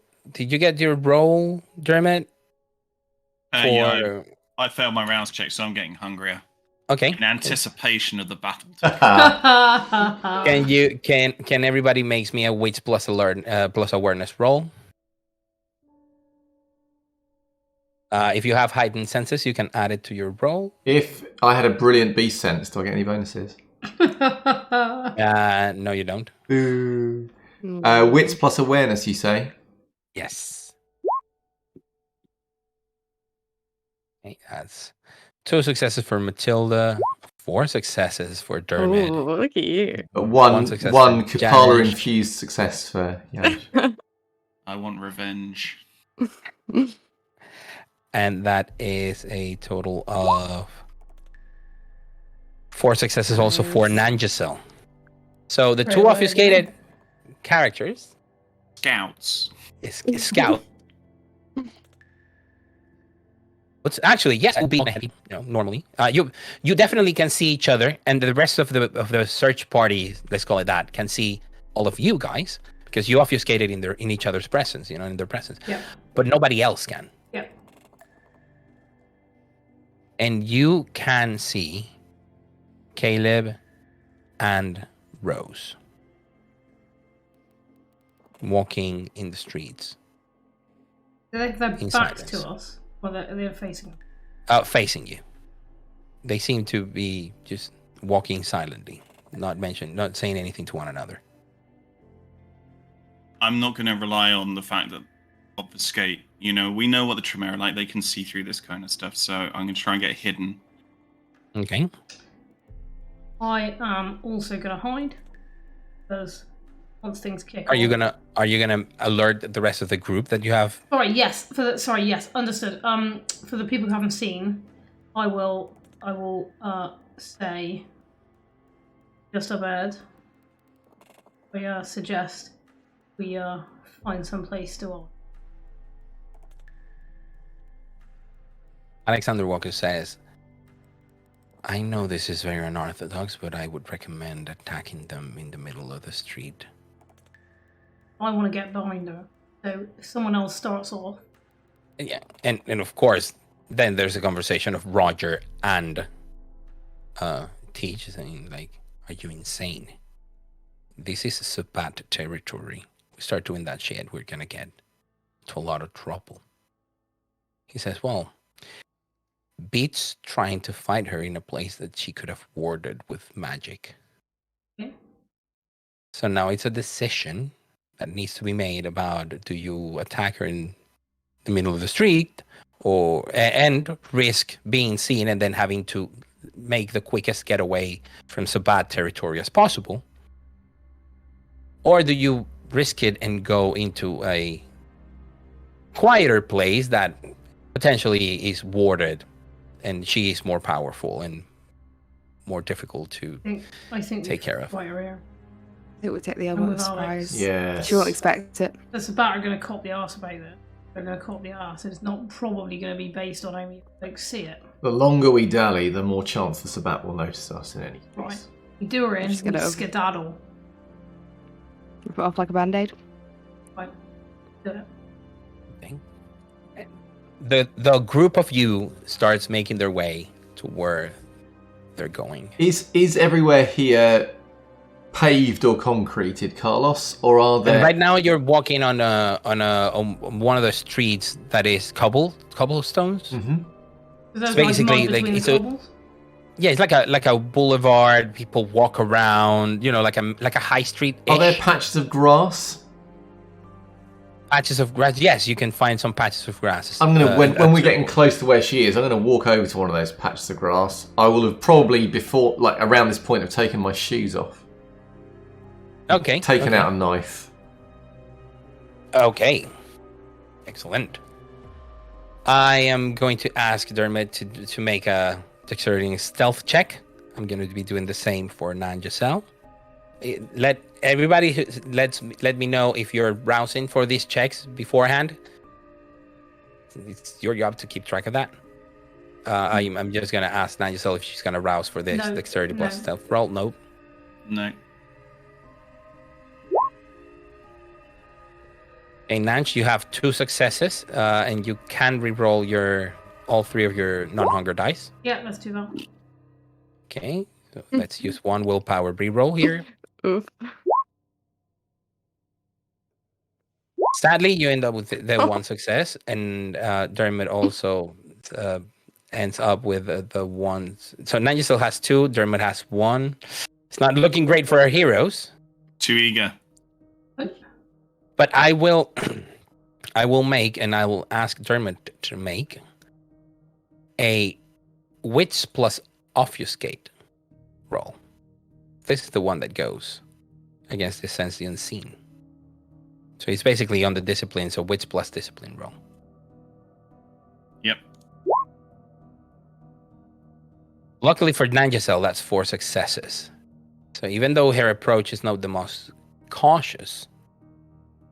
I'm going to rouse on this one. Not known for my Okay. caution. Oh. Oh, Dermot. Oh, Dermot. Oh. So Dermot has so far Yikes. 9 successes, messy critical. I've got 1 dice that could change that, but fuck it. No, just do it. Right, yeah. So I think it's becoming a theme. You're going to be very successful in getting ridiculously close to one of them. That's going to be, sorry, what's his face? Caleb the Trader? Caleb the... Oh, it's not me. Yeah. Can I get close to one of them? You can also get close to I want to get close to one of them. Annie, ready to stab her in the back. Okay. Oh, you're not trying to stake her, you're just trying to stab her. No, I am trying to stake her. Okay, with the but stake from the that back. says Alina. Okay, so with that stake. Okay. Yeah. So let's go first with Dermot. What are you going to... do you have any weapons with you? Do you have anything with you? I got my fists You got your fists. and my Fists of teeth. Fury. So I am fully intending on trying to bite this fucker in the neck. Okay. So as you walk, you can feel the breeze hitting your armor. Your gauntlets are ready. It is a messy critical. So your bane will kick in because you are livid. He shot me a lot. Yes. You do. Also, he's a traitor to the Camarilla. Yeah. He's not fit to receive the term camboys. He's not a camboy anymore. Correct. That ship has sailed. Nanjacel is getting really close to Annie. And how many successes? You got 4 successes on your check, and I got 1, 2, 3. Ooh.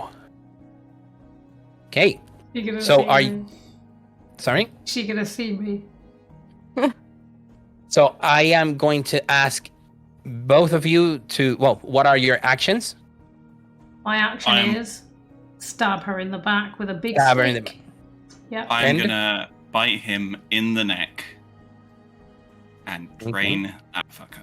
Not doing things by halves. Yeah. Wow. So, Nanjacel, I will ask you to make a strength plus melee check.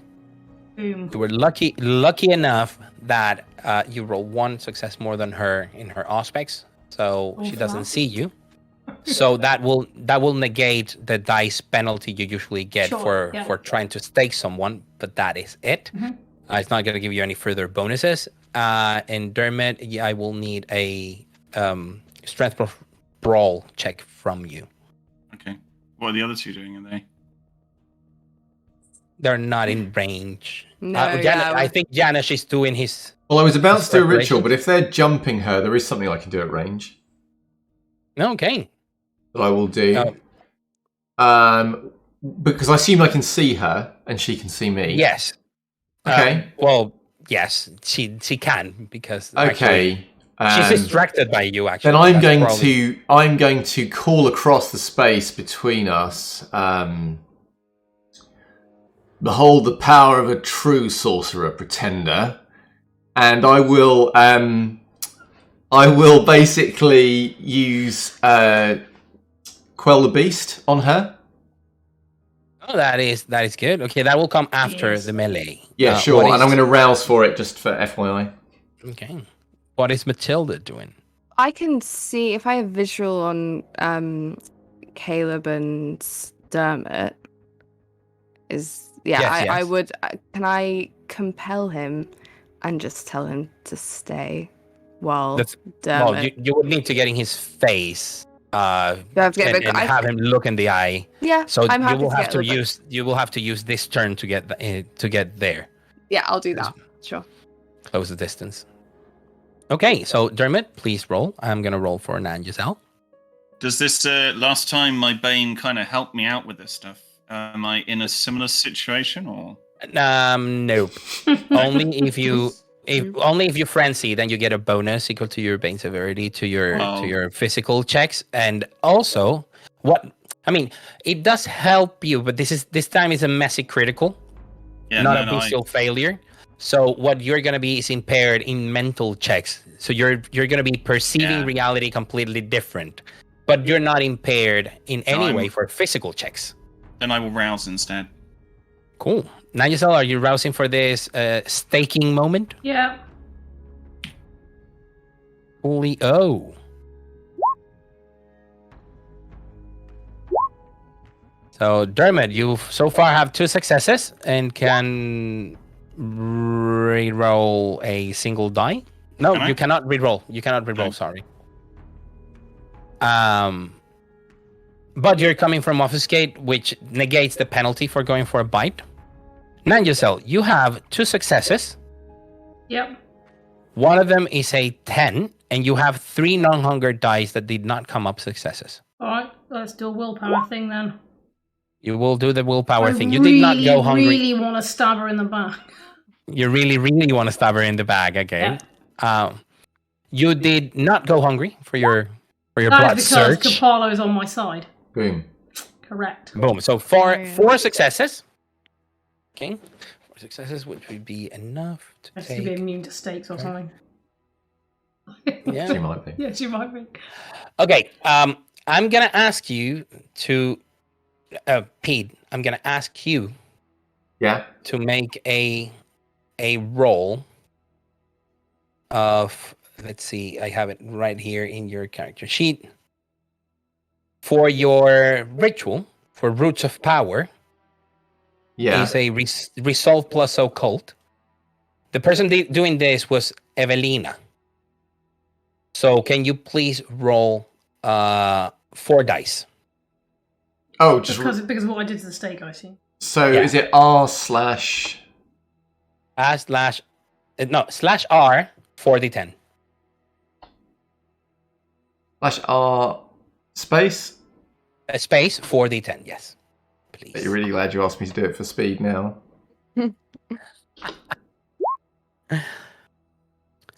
There's 2 successes. And now can you do the same? Just hit the up arrow and change the 4 for a 3, because Evelina definitely did a willpower reroll on her. Go, Evelina. Another success. Okay, There we go. so that's a couple of successes that Evelina had, which means, Nanjusel, Mm-hmm. that the stake does not shatter completely. Yay! Wait. So you go for her, and you feel like something, not her skin, something else, some sort of magics of sort, is preventing her from being staked. Okay. You would imagine that in this case, the stake would explode or something. But it just had one piece of it blown off. So you still have most of a stake with you. And now it's like, well, it's sort of like when it sort of breaks around the middle. So it still conserves a little bit of that point. Yes. Yeah, like that, exactly. Dermot, you have enough rolls, so you're just making the aggravated damage, but then you're going to start draining him, right? Yeah, I'm going to hold him in place and start draining him so people can deal with him. You can only restore 1 health. Sorry, 1 health, 1 slake, 1 blood. Unless you have like Potence 3, Brutal Feed, and ugly things like that. No. Secretly, yes. Either. Can I have your Quell the Beast check? Certainly. So you are going to be... I'm rousing for Right. this. Wow. Okay, You have 2 successes. One of them is a 10. I'm going to re-roll. I'm going to spend one of my precious willpower because that is a terrible, terrible roll. Whoa! Gopala has left you. Well, there you are. Been forsaken in my hour of need. Just hope she's. Maybe she'll be just as unlucky. You never know. Yeah. What? Oh, I should do the rouse check as well. How many successes did you have? 2. Okay. She's unlucky, but not as unlucky as you are. It's enough to distract her a little bit, though. Now I'm hungry too. And I got a second rouse because I think it's once for the power and once for the rouse check. Oh yes. So I got to hunger 2, but that's it. Yeah. In the meantime, Matilda is approaching the place, but there's people outside screaming. Oh, okay. Like now that people like this is happening, people are screaming in Portuguese. You don't know what they're saying. And then things like that you don't understand. Does do any of my dominates work if I don't share the language? No, that is a little bit of a barrier. All right. You're making your way to Roger. Yeah, it's fine. It's what it is. Caleb? Yeah, no, I'm making my way to Caleb. Okay. If he looks like he's still, I mean, if it looks like Dermot is keeping him subdued and he's not about to. No, he's about to start wrestling out of this. Okay, right. I situation. will just tell him to stay put and compel him. Okay. So it's Annie / Rose is the first one to react. She turns and she looks at Nanjacel. So can you please, Nanj, do a intelligence plus resolve check? I have to do it. That does not sound like my kind of role, if I'm honest. Are you rousing for this? I mean, no. I don't know what she's going to do. Yeah, that is fair enough. Yeah. The worst thing that'll happen is your frenzy. Yeah, which might not be any bad thing, right?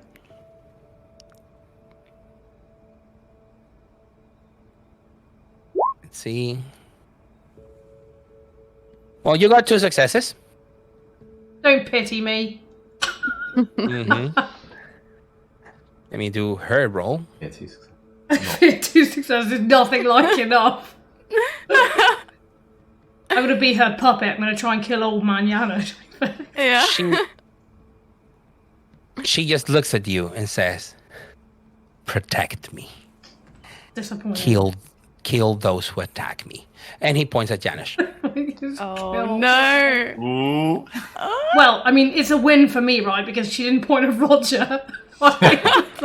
Yes, because she hasn't noticed Roger is around because the elders smartly are letting the neonates take the full As heat. rightly they should. Yeah. That's the elder's job, right? As it should Children be. of the Summer Showdown. Okay. Mortal Kombat. So Like the least interesting. we go fight to the ever. next part of the initiative round. Can you do a strength roll check as you try to hold on to the figure of this unseelie court member who has been betraying everyone in Arcadia? Strength, right? Yes, strength plus And roll. Yes. Yeah, I'll rouse for this again. Yeah. Also, 2 of the people that are doing the assault are like really bright redheads. That's not good for being subtle, if you ask me. I will power that as well. It's beautiful 2 successes.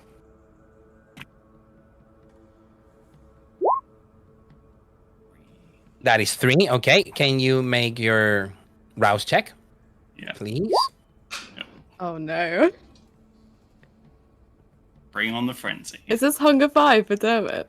No, 4. everybody I thought- fed. This is Hunger 4. Okay, I went you back down managed. again just a minute. You managed to keep a hold of him, but he does manage to take your teeth out. You know, like move away, so you're no longer biting, but you're grappled to one another, and he's not going anywhere. Mm-hmm. Okay. Yeah, as I come out, I'm just like, traitor, you're gonna fucking die.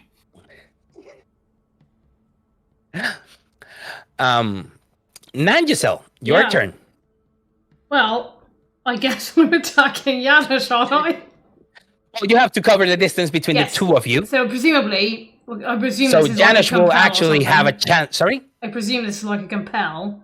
So my action will be crossing the distance between us. I mean, yes, I will be trying, assuming that I'm aware something is happening, I'll be trying to fight it off.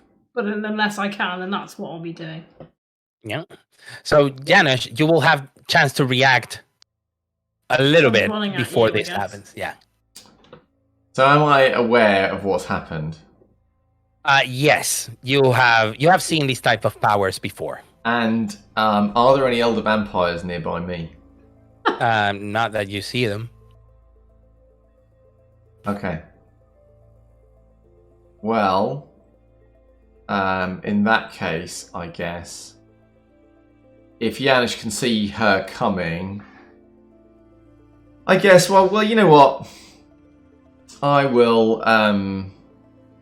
nevertheless, I'll do the ritual on myself. I'll cut my feet like I was planning to and plant myself. And, and I will say, in fact, that's probably what I'll do this round. In fact, that will be my action. Okay, can you do your roll for your Roots of Power? Oh, actually, sorry, no. Can I change my action? Yes, you can. So, how long do I think I've got before Nangisel gets to me? Not long, a few seconds. Okay. She's not running the 100-meter dash, but it's not like you are over 100 meters away. So Janusz will just stand there. He will order the Duchess back to stay. And he will say to Nangisel as she approaches, he won't make any move to defend himself. He'll say,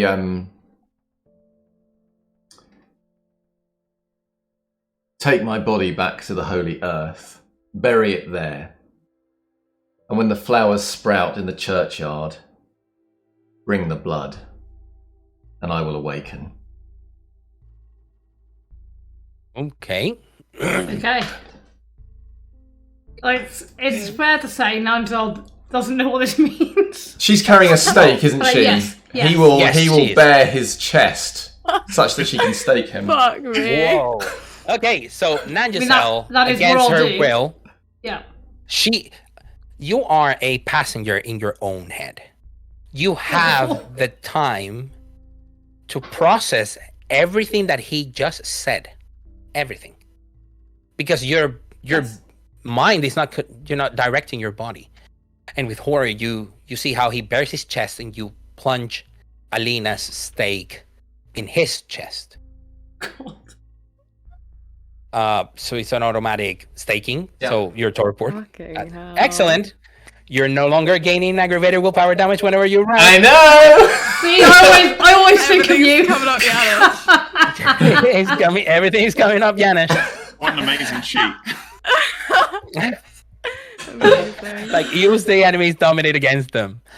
In the meantime, I will ask you to make a strength plus.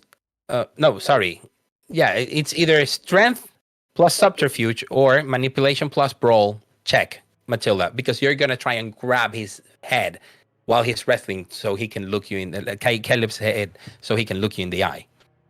Sorry, remind me what you just said. What are the options? Either strength plus sort of, it would be like subterfuge, because you're trying it, like you don't want to telegraph what you're doing.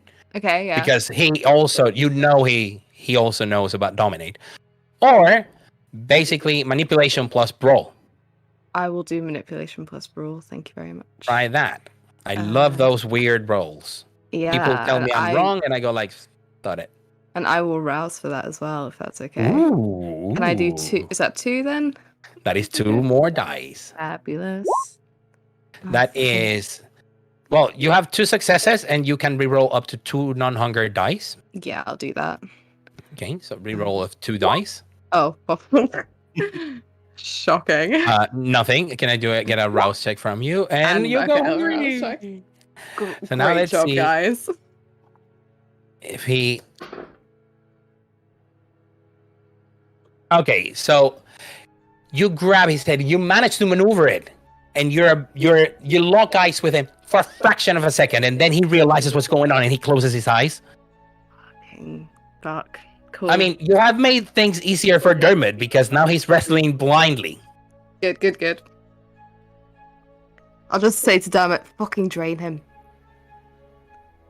Okay. I'll be whispering, give Abasi my regards when you die, and then sink my teeth into him. Whoa. Okay, so I'm just gonna assume that between the two of you can overpower him. But I'm gonna ask you, Dermot, to make a Fury Frenzy check. Please. Fury Frenzy? You're gonna have Yes. to remind me about this one. So it's a frenzy check. Yes. Willpower is my current willpower.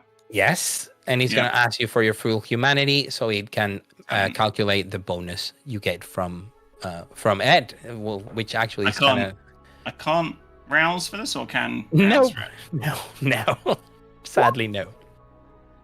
Oh dear, 3. I'm not at 5. Okay. So you're not in frenzy yet. Actually, what's your hunger? It's gone back up to 4, I think. Yeah. So I'm not in a good place. So you slake another hunger for him. You go back down to 3. Yeah. And now you can see Rose looks at where Caleb is. I am not looking her in the eyes. I'm not talking about, sorry, Nanjacel. You stake Janice. Yeah. And then sort of, like, her command was basically kill those who are attacking me, you know, protect me from those who are attacking me. No one else is attacking her. Like, there's people on Caleb and their elders have not acted. So you're sort of temporarily not compelled to do anything. Of course, you still feel the urge. If someone goes after her, you have to go and help her out. It feels like a very powerful thing. It's not a simple compel. She went stronger on her dominate over you. Okay. But then you can see her move aside. People are running everywhere. You can sort of perceive what could be the colors of a police officer, like local police, coming towards where everything is happening. So I think that I am unwilling to leave Janusz in this kind of vulnerable state. Like, to leave his side. Yes. Yeah. I mean, you are in control of your actions as long as no one attacks Rose. Yes. Okay. So Great roleplay, Pete. Sorry for the benefit of our podcast listeners. Pete is doing an amazing torpor, steak Janish with steak and all included in his chair. So I mean, extra XP for that. So yes. But I'm unwilling to unstake him because I heard what he said. Yes. Right? Yes. So I will, yes, remain here unless she does something that compels me to do otherwise. I will remain here. So my thought is, as soon as the opportunity presents itself, like as soon as she is disabled, I will pick him up and carry him back to the ship. But I don't want anyone else otherwise interfering with him, so I will do that. Okay, so you grab him. Oh, sorry. Also, if Matilda or Dermot look like they're in trouble, then I will act. But otherwise, I will be protecting him. They don't look in immediate trouble. Yeah, so that's fine. So my action will be to stay here and protect Hannah. From, like, if a cop walks up to him or something, I'll just make them go away. Okay, cool. Good. So Don't try and help him by taking that stake out. Rose will move sort of like closer to an alley. And you will see where she's going, Nanjisel. Yeah. And the moment, like, she doesn't run very far. She runs a few meters, gets into the alley, turns around, and where you are, you see her do something. You don't know exactly what it is. But I'm going to ask you to make me a check. It's going to be well, in your case, it's going to be a dexterity plus resolve check. Okie doke. Janesh, you still no. Janesh has the stake, right? Yes. Okay.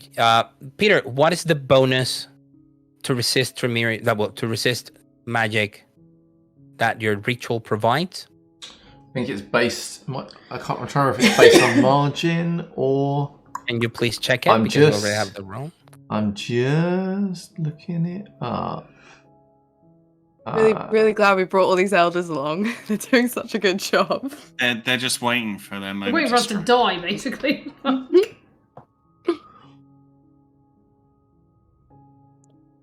I wanna watch force Caleb around to watch that she's abandoning him. That's the really key thing. So I think it is a bonus of 2 plus 2. Flat. Okay. So you will get that bonus. Are you rousing the blood, Nangisel? Because you do see what's coming. It's a little point of light coming your direction, and you heard from Matilda and the other description of her burning. Those don't seem like fucking Christmas lights, do they? Yeah, I suppose they're best praise for this.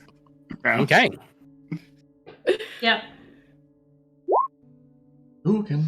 I would say I'm not leaping out of the way to leave him to be burned to death. FYI. No, you're doing the opposite. You're covering his body, and therefore being in because you said you were going to protect him. Therefore, you are within the very tiny radius of that stake. Because when we summon Gopala, it'll all be fine because we'll have our revenge.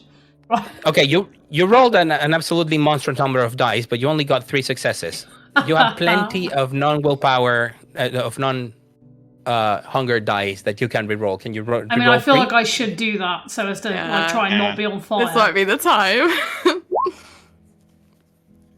Okay, that's a total of 5 successes. Good. And you do not get hungry for this. So that was dexterity plus resolve. Okay, that's good. You're a holy warrior of Kapala. I am. I don't have to worry about this. Kapala will protect me. You're Kapala's favourite. You, Holy Warrior of Kupala, will get 2 aggravated health damage. Peter will only get 1, Janesh, because he would be covered for most of it. But since the impact went on you, Nangisel, I am going to ask you to make it's a stamina plus resolve roll. Okay. So it's reactionary, so don't worry about it. I'm making it for you.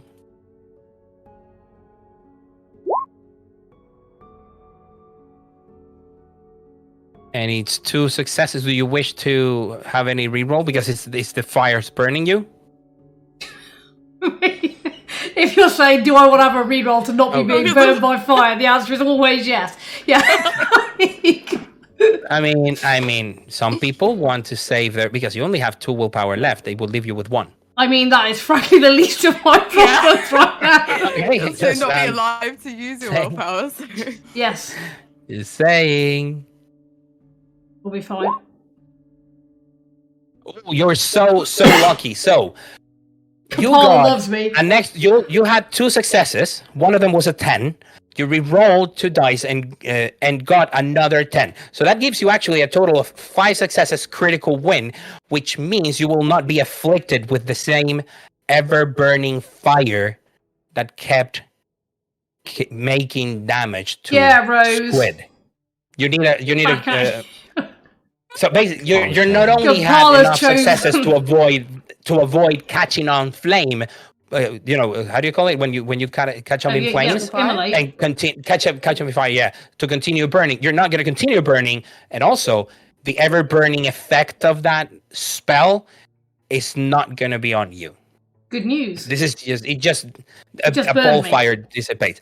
This is, needless to say, wildly breachy of any sort of masquerade of any type. People now are literally running in hell. Like, people think this is a terrorist attack or something. Something exploded.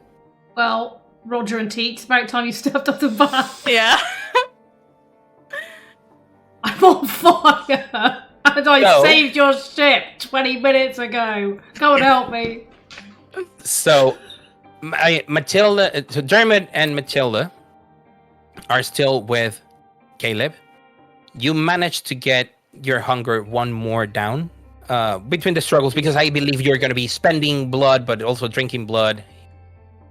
The thing is that he, at some point, he opens his eyes to see Matilda, and please, please. Too late for that. And do I have a? I imagine I'd probably have a stake on me. You do. Like, Yeah. and you still had various stakes. You have a stake. Yeah, fucking. I'll just shake my head and just be like, Doesn't matter what I got now. My it's too late. Good. And I will plunge a stake into his sort of his heart. Yep. Okay. So it is the two of you. You manage to get the drop on Caleb, and you stake him. Rose leaves, but you do see a blur move past. And when I say you, is you, Matilda. You don't know who went in that direction, but something really fast went looking for Rose. You also see the small police car being flipped over, and you see Balazar causing enormous distractions. Nice. Then he approaches you and says, "We better leave now." I agree. Dermot, we should take the body. I'm just gonna heft him over my shoulder and then just start running. Okay, Balazar the Nosferatu helps. Sorry? Can I go over to Nanj and to Janusz? Yes. Stakes on the floor. Yes. And just Janusz has been staked in the heart. I'll pick him through up the heart. if I can. And Nanj still has him, and both of them are a little bit burned. Nanj, what happened? In a minute. I'll just like She's kind of dizzy with a finger in the air. Oh, It's like, yeah, you know what? in a minute. In a minute. I like the idea you're just going to open a casual conversation now while we're surrounded by fire. Yeah, let's talk about this now, yeah. I'm running. So you start running roughly in the direction of the piers. Balazar just gets to a car. Someone that has left their car running in panic because, something exploded. And he just goes, "Get in." And literally, throw Janusz in and people in. And probably there's two people sitting in the passenger seat and then Janusz and Nanjasol in the back seat, or however the arrangement. You're going to try and run away. So I'm going to ask the three of you that are conscious to make... Well, actually, not neither of you. Can I ask just the one with with sense the unseen, because the other one is in torpor, to make a wits plus auspics roll? I will rouse for this because I am clearly open to the world right now.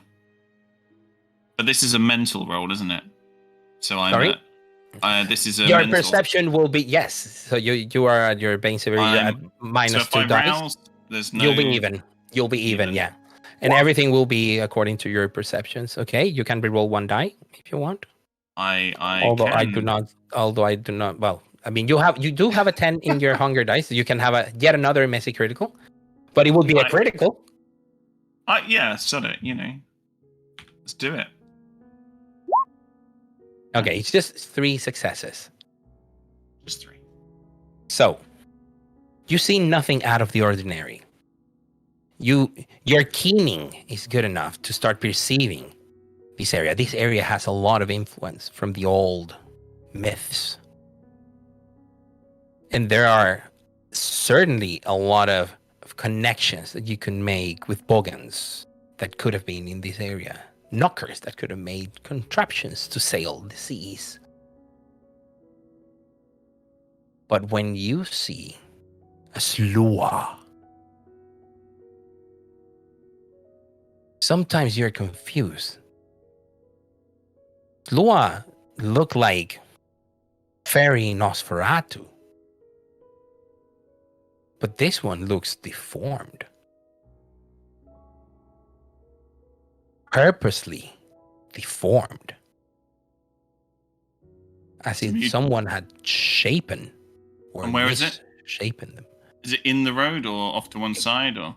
It's running and keeping up pace behind the car. We're being chased. Can you make this steed go any faster? What are you talking about? And he's going kind of fast for the little cobblestones in the area. A small... Balasar is under stress. Drive check. Cross your fingers, Coterie, because if not... Oh my god, you don't crash, but you do hit the curb. Hard. God. There is going to be someone chasing you, but slowly you see them. Well, you see him, just you, Dermot. You see the car pulling away and away and away. Nangisel is kind of uncomfortable in the back because you're trying to make Janesh comfortable, but there's also the body of Caleb who's also staked on top of him. So you're trying to deal with both because Balasar just threw bodies into the car. Okay. Yeah. Well, can I just kill Caleb and then I can chuck him out of the thing? That's one less problem. I'm gonna. So you're gonna... Nanj looks like she's gonna do that. Yes! I'll say her hand. I'm very angry. Like, someone set me on fire. I don't think you're gonna be able to see that. I don't think you're gonna be able to see it at the beginning. That's right. But also, Nangisel, you don't have, unless you get your claws out, and you're. Can I not just try and twist his head off? Twist it. Well, you don't have the strength nor the angle because you are in the backseat of a car where you have very little leverage. Because the parlor, I thought I was your chosen one. I mean, you can try. You can start trying to behead him by pulling his, ripping his head off. Just annoyed at him, so yeah. The thing is that it'll take a little bit longer, and then Matilda might notice when she starts looking around, and eventually it's gonna be that hilarious moment in which you're like, "Die, you fucker!" and Matilda's grabbing you by the shoulder, "Leave him alone!" You know, there's a lot of screaming and yelling. With us, we don't like him. You hear sirens. Okay. Something that you do hear. You make it to the docks. You make it to the docks. And Teach's trawler, the Regina, not the pier. It's not there. Well, that's extremely disappointing. Oh, of course. It is a few very tense minutes as you go around. You put bodies on the side. People are running away. No one is around. An explosion was heard. It's very disconcerting. Each is the first to show up. He says, "You all right?" Oh, I've had better days, mate. Where's your boat? I'll kneel before him. Were we successful in our quest? Well, I lost that bitch, but I saw Roger after her. She's not gonna survive. Well, that's good news. I don't know where Alexander is. I like Nanja's question though. Where's your boat? Where's your boat? Well, it takes a good 45 minutes to an hour to get that boat running. So we're getting on a speedboat over there. The Regina's already on its way out of the dock, out of the ports. All right, lead the way, Teach.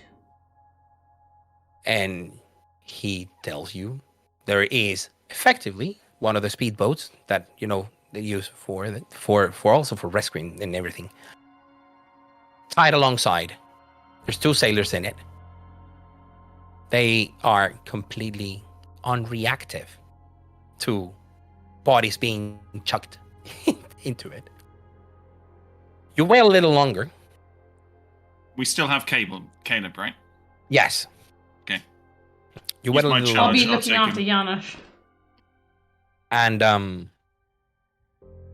Alexander Walker steps out of a vehicle that somebody else is driving and opens the door for Roger Smith. His hands are bloodied. Alexander just seems to have the backpack Annie had. It's all He done turns, thanks the driver for dropping them, and then says something, and the man's head sort of blurs. You see his eyes as if a cloud passes in front of them. And in the distance, you hear howls. then. And if Janish were awake, well, when you tell this story to Janish, he can confirm that Schlats and Vods sometimes howl when they're in the chase. But the speedboat goes, gets to the Regina, and then you sail at full speed. I'm not going to wake Janish up the whole way back.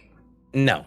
It is intended, his words were intended for when the flowers bloom. Yes, so I will keep him in this state until the day that happens. But I'll look after him in the house.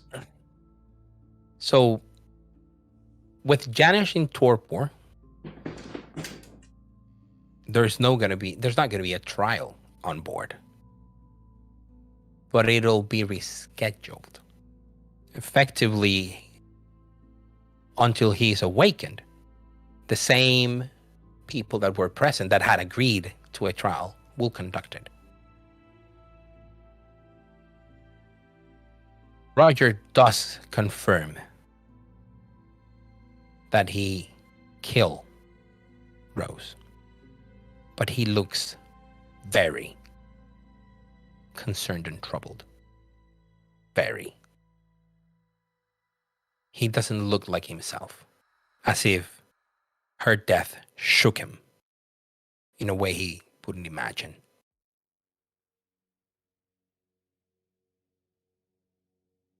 Alexander Walker, however, is more than pleased with how the events unfolded.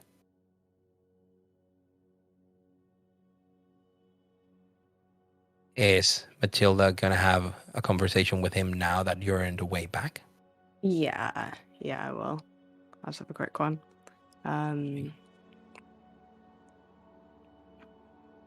What can I do for you, Matilda? I wanted to chat to you about the trial, just quickly. Mm-hmm. It'll be a week or two before we start making the preparations. That's fine. I'm not naive enough to think that there won't be some difficult questions asked of me. And I'd like to get your opinion first on whether you think the things that I've said that might breach the Accords, how bad it is. Well, considering that the library is very strict, it doesn't look good for you or Audrey. She is willing to fully confess, openly, of everything, the nature of the Boons. She did not hear anything about Prince Nathaniel. Seems that it happened in a conversation just between the two of you. That's what I thought. Given all that, I'd like to offer you something. What did you have in mind, and what do you want in exchange for it? I would like you to ensure that the full weight of the library's law doesn't come upon me.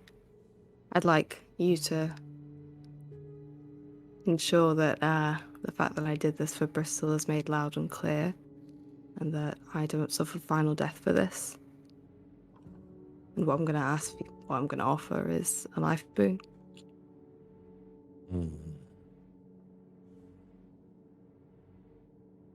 Interesting. Well, I'm not the only one in this trial. I know. I would. And I've made my arrangements with other members. Smart girl.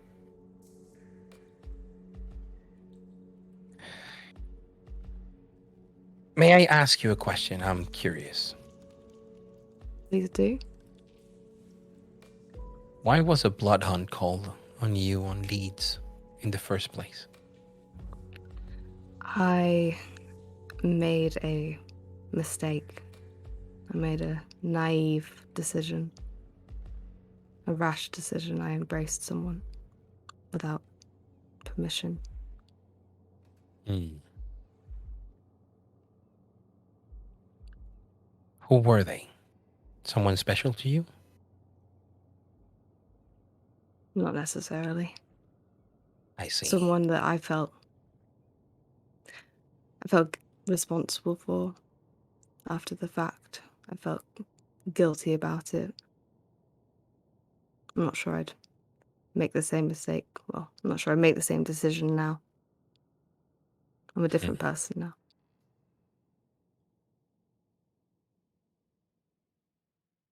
He regards you for a long moment and says, well, I accept your offer of a life boon, Matilda, with one condition. That not even for the safety of Bristol you will break it or disclose it to anyone else. I have no intention of repeating history. You're not a Bassi, and that's a good start. Oh. I believe that you don't want history to repeat itself. I just wanted to know what got you into this problem with the camera in the first place, and seeing that you have not sired any child, or lets me know that you have learned from your mistakes. Let's hope this is a good investment on my part. Will be. This has proven to be quite beneficial for many people. I was going to ask, I was waiting for your how you'd respond to it, but I was wondering whether you might consider giving me something back, given that you're in a beneficial place. The Anarchs are happy, the Autarchs are quite happy, and there's balance in Bristol. It benefits you, and I wonder whether you might consider offering me a small boon. What do you have in mind? Well, a major if you'd offer it, but I'll accept a minor. Given the jeopardy I put myself in, I think that's fair.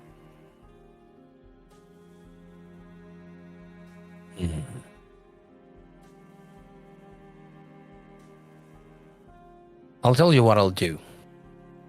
And he now moves away Annie's or Rose's backpack that was in the table to uncover some books and notebooks mostly.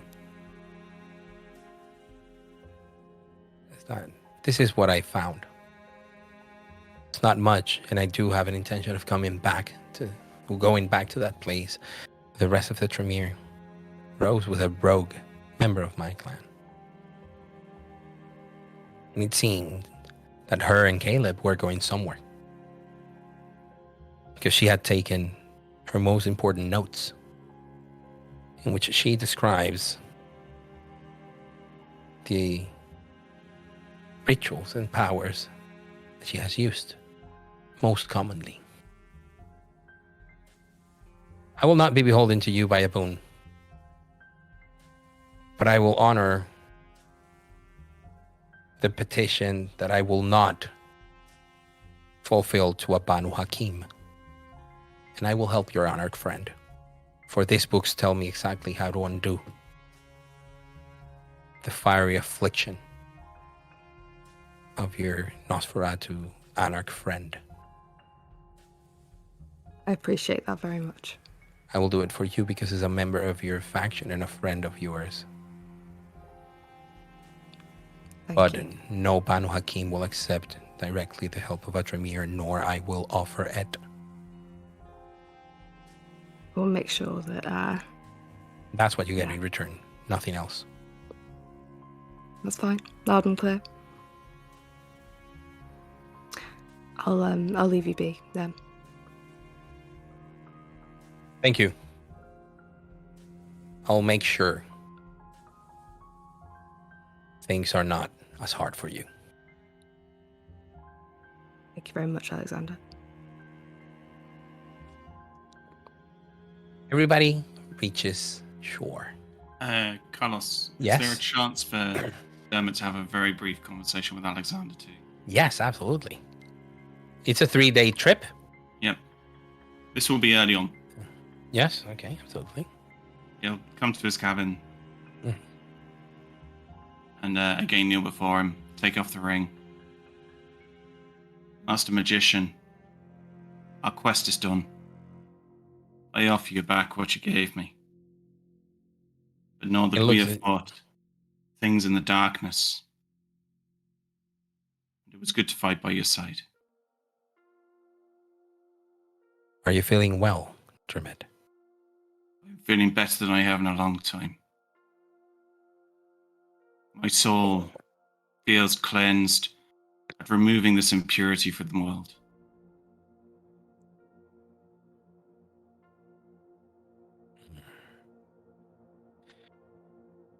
And can Dermot make a Wits plus Auspics roll, please?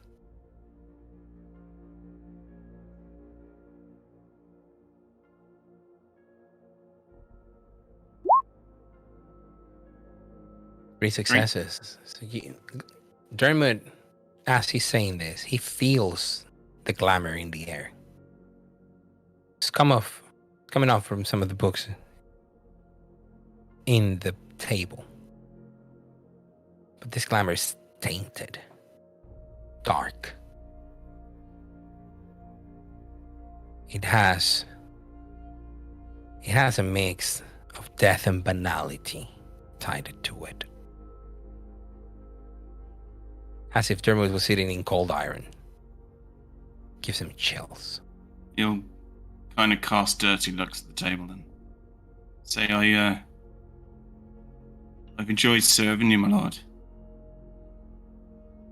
If you have need, I'd dedicate my blade to your service once again. I felt like you gave me purpose. Felt like we fought well together. Now we brought someone back for justice. Yeah, Caleb was a traitor to our faction. It'll be good to have him back for a proper trial. The death of Ovasi will create a power vacuum in the Ventru. They will sort it out. Probably fly someone in.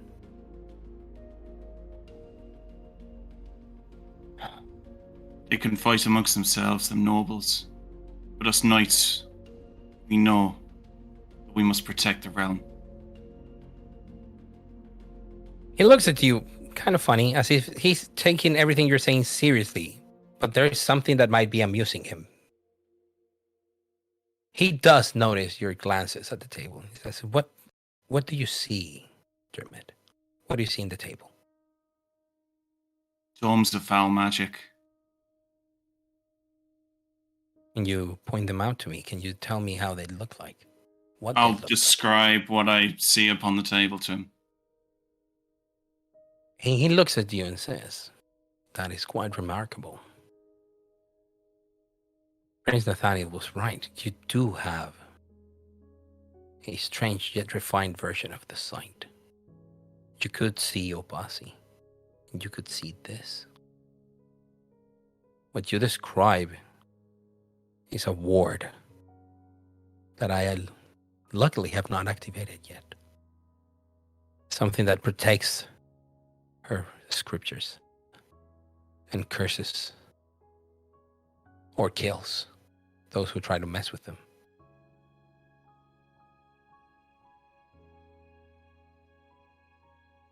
I will speak on your behalf towards our prince.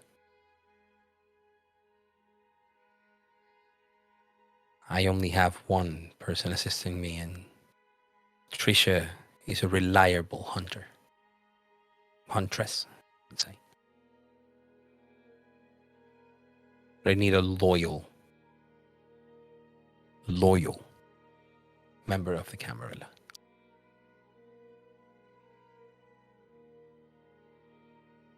I'd happily serve. If you'll have me blade. It's better to have the sheriff's office completely made out of members of the sect and not having to rely on those who have left us. I cannot afford to have a bounty hunter of sorts like my old bully boy was to be.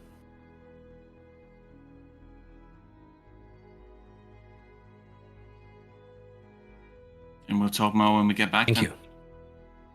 Thank you, good night. You have done the realm proud, he says. And then stares at you to see your reaction. I appreciate Martin, magician. It's good to find a purpose. You see a smirk of understanding, as if he's now talking your language, as he understands where you're coming from. The next few nights will see a fading of that state to pass.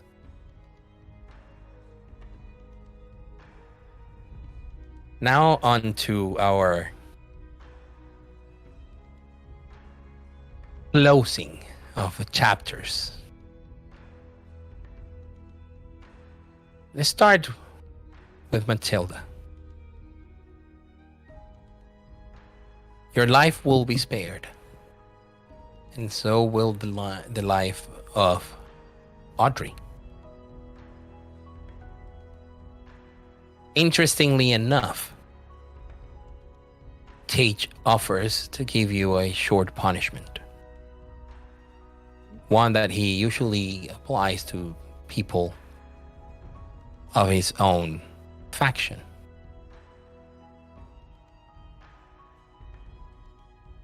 For you, it would be a service to the autarchies as a contractor for a while on secondment. You will be working with her faction, leading your expertise. For Audrey, she's not that lucky. She will be submerged for 5 years, which is pretty tame for the murder. It's not actually that Imogen. bad. But of course, when Roger Smith and Teach and Alexander Walker says that, well, yes, Obasi did slander Teach, so he lost his temper in his own boat. And then Obasi, in return, just like his sire, lost his cool. All Audrey was defending herself. She could not help it. She should have known better. But sadly, that was the end. I'm being informed that Twitch apparently is playing up. I am checking because our moderator, the man with the sword, is telling me that something is a little off. Yeah, I had a note from Oh. a friend to that effect. Yeah. Seems as if it stopped streaming. Oh. No, We're it's, still streaming from here. my message says it's a bit stop-start. Hmm. Oh, Mm. okay. I think, yeah, it seems like it's nothing that we can do here about it. The Twitch But- problem. If it's a Twitch problem, then I would suggest that we carry on so we can have this recorded in Twitch and then on the YouTube and the podcast. Yeah. So we still have it. Yeah. So yes, Audrey will be submerged for 5 years. Alexander Walker, true to his word, basically laid everything down to avoid any punishment. No revelation is done around Obasi wanting to kill Roger.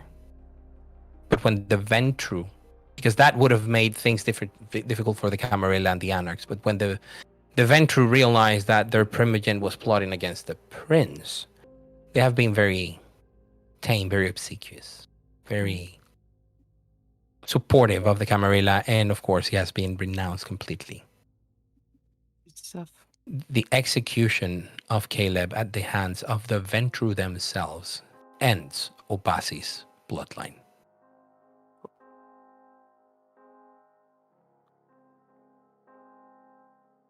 As for Matilda, elections are coming. Things are shaping up. But for the next 5 years, she will be working for the library. Therefore, she cannot run as a representative in this occasion. Yeah. She will have to wait until the next term. Yeah, She's patient. She'll bide her time.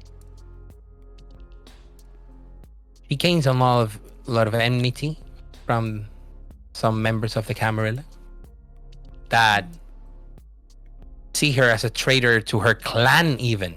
Not only your roots as a former Camarilla, but also a Ventru. You betrayed a primogen of the Ventru.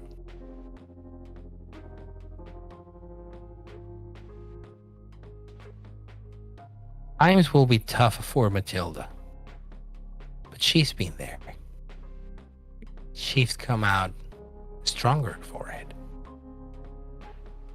And only the future can tell if the promising and up-and-coming only Ventru of the Anarchs will ever get to claim a seat at the representatives' table. In the meantime,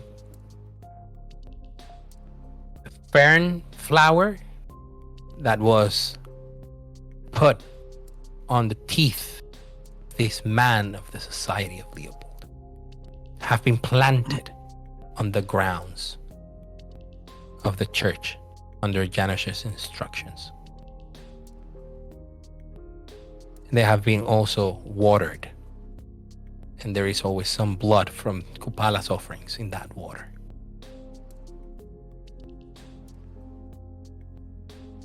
All of that will become clear to Nanjasil when they come back. And when you ask Evelina, what is this about the bloom? She tells you about what the real purpose of those teeth was. It'll be a few more nights until they're about to bloom. It's a flower that is yellow and it's set to turn red on the day of Kupala.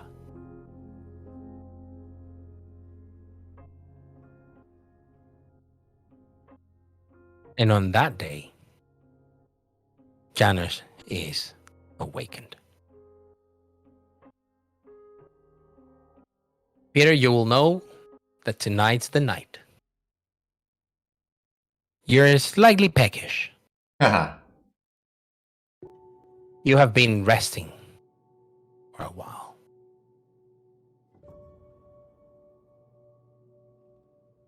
So, some of your physical wounds would be healed. And some of your mental wounds have also been healed. Because you found yourself sleeping around your land, your people.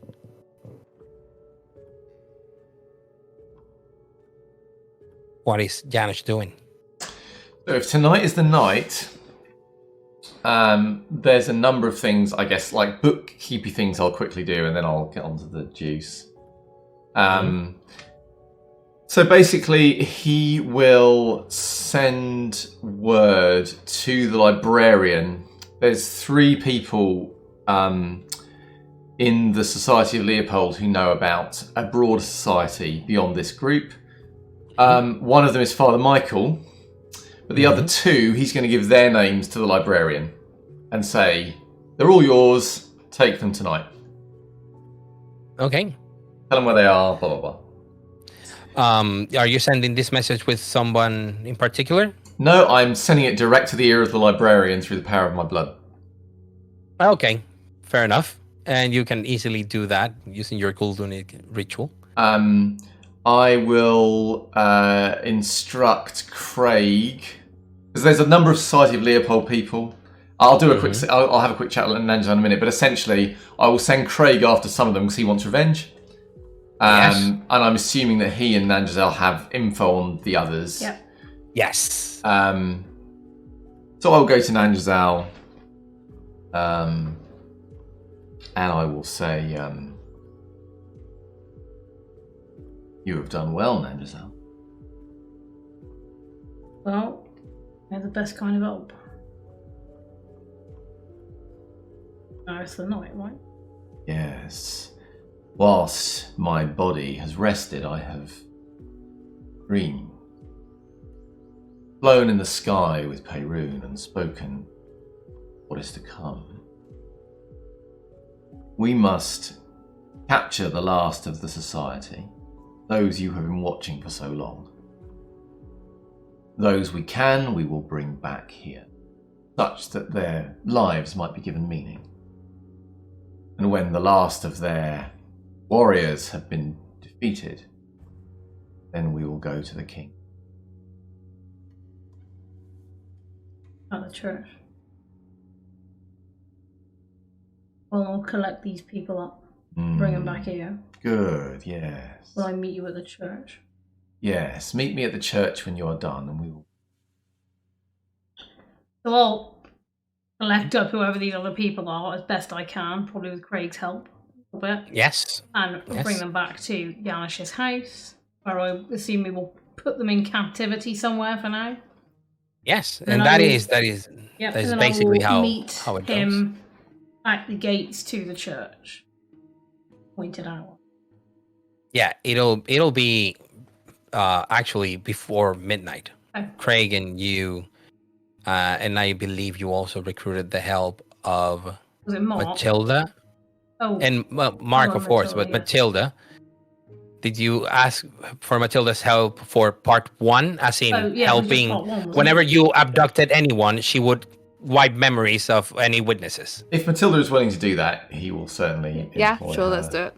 Yeah, she already agreed to that, and for her, it's a very straightforward matter. She's called early in the evening. Your help is needed for the thing. Just cover the tracks, and then Nanjal and Mark. Actually, it's not a big group of people, and you're systematically going to each and every single one of them and grabbing them and knocking them out and feeding from them, whatever. Something that will, because you have a lot of information from them. For you, it's very easy. Before midnight, Matilda is back working for the autarkies. Then I'll meet Yana inside the church. I'll say, ready.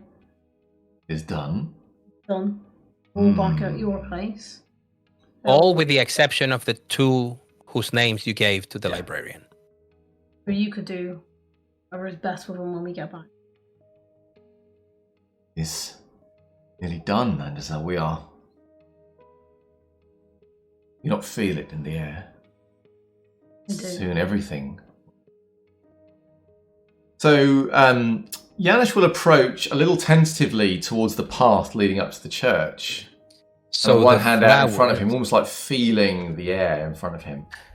So the flowers are still yellow. They have not turned red.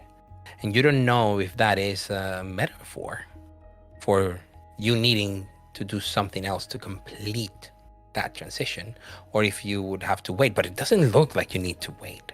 Everything's in place. Everything is perfect. You need to finalize this. There'll be a point where he's almost like he's expecting to get an electric shock or something, and his hand will kind of pass through the air. Done. And then he will make his way towards the church. So the flowers is meant to be red. Ah, yes. Will become red on the day of Kapala. When he's back. Yes, when he is back in his full strength, not some shadow of it. And I'll Make Peter, my way can to the you- church doors. Okay. Gain 2 stains for desecrating the church grounds, which is a listed building. It is part of the history and heritage of Bristol. I'm purifying them, man. I'm turning them into the Holy Wait, Ground are of we Capella. both? We're both getting 2 stains. Now, Yeah, you're fine. getting I'll take one. the stains. you're getting 1 now. I feel this is Do you just have the tip of the Steinberg.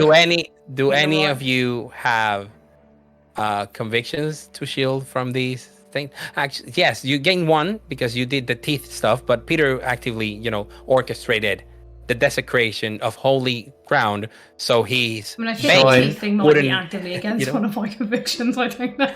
Shall I just apply my? Can we just do this at the end? Because I've got so many stains to gather.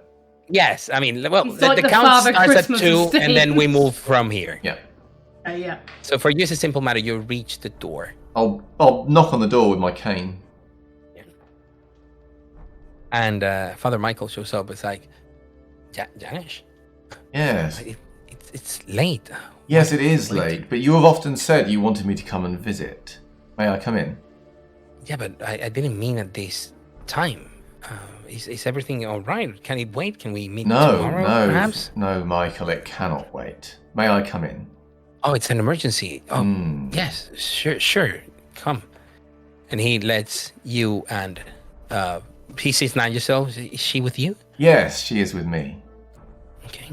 I'll Yes, wander please around. come in. I'm not really comfortable with this, Janice, unless it's a real emergency. Has anything happened? Yes, That yes. concerns you? Much has happened. You have often asked me to come here to this place, and I have never done so. Do you know why? Yes.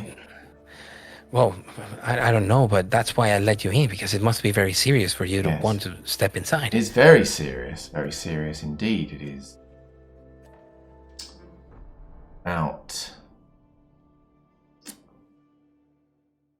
About a murder.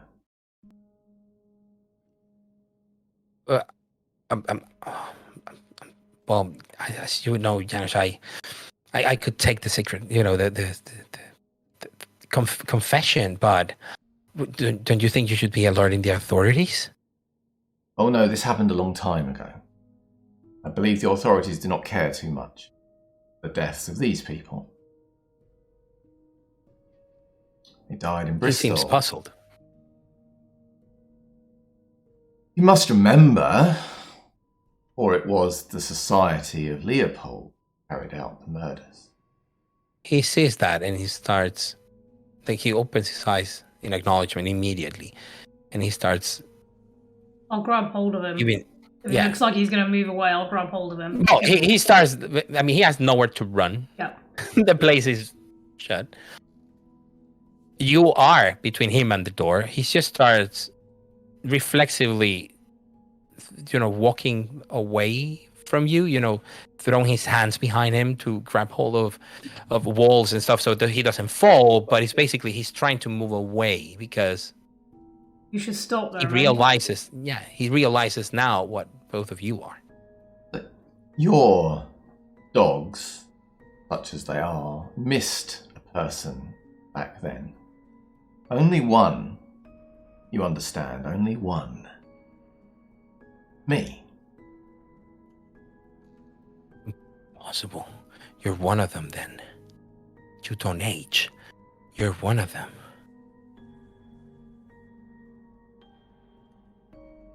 I have come for what you took all those years ago.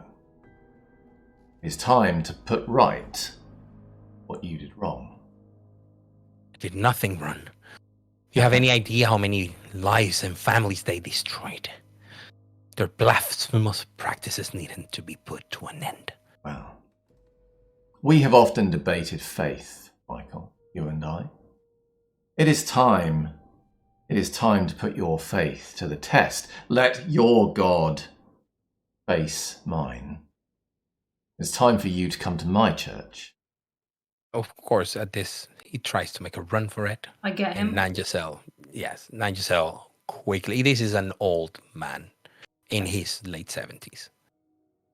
Just as you took my family from me, Michael, and I'll be kind of making a way out of the church. Mhm. So I have taken your. I am just one of many soldiers of God. Just one.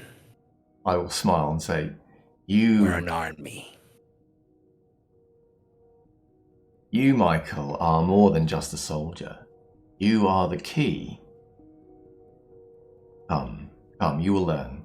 And as we're leaving the church, I will say to him, I'll gesture to the flowers as we're leaving, I'll say, the reason that I have come here tonight is this is your church no longer.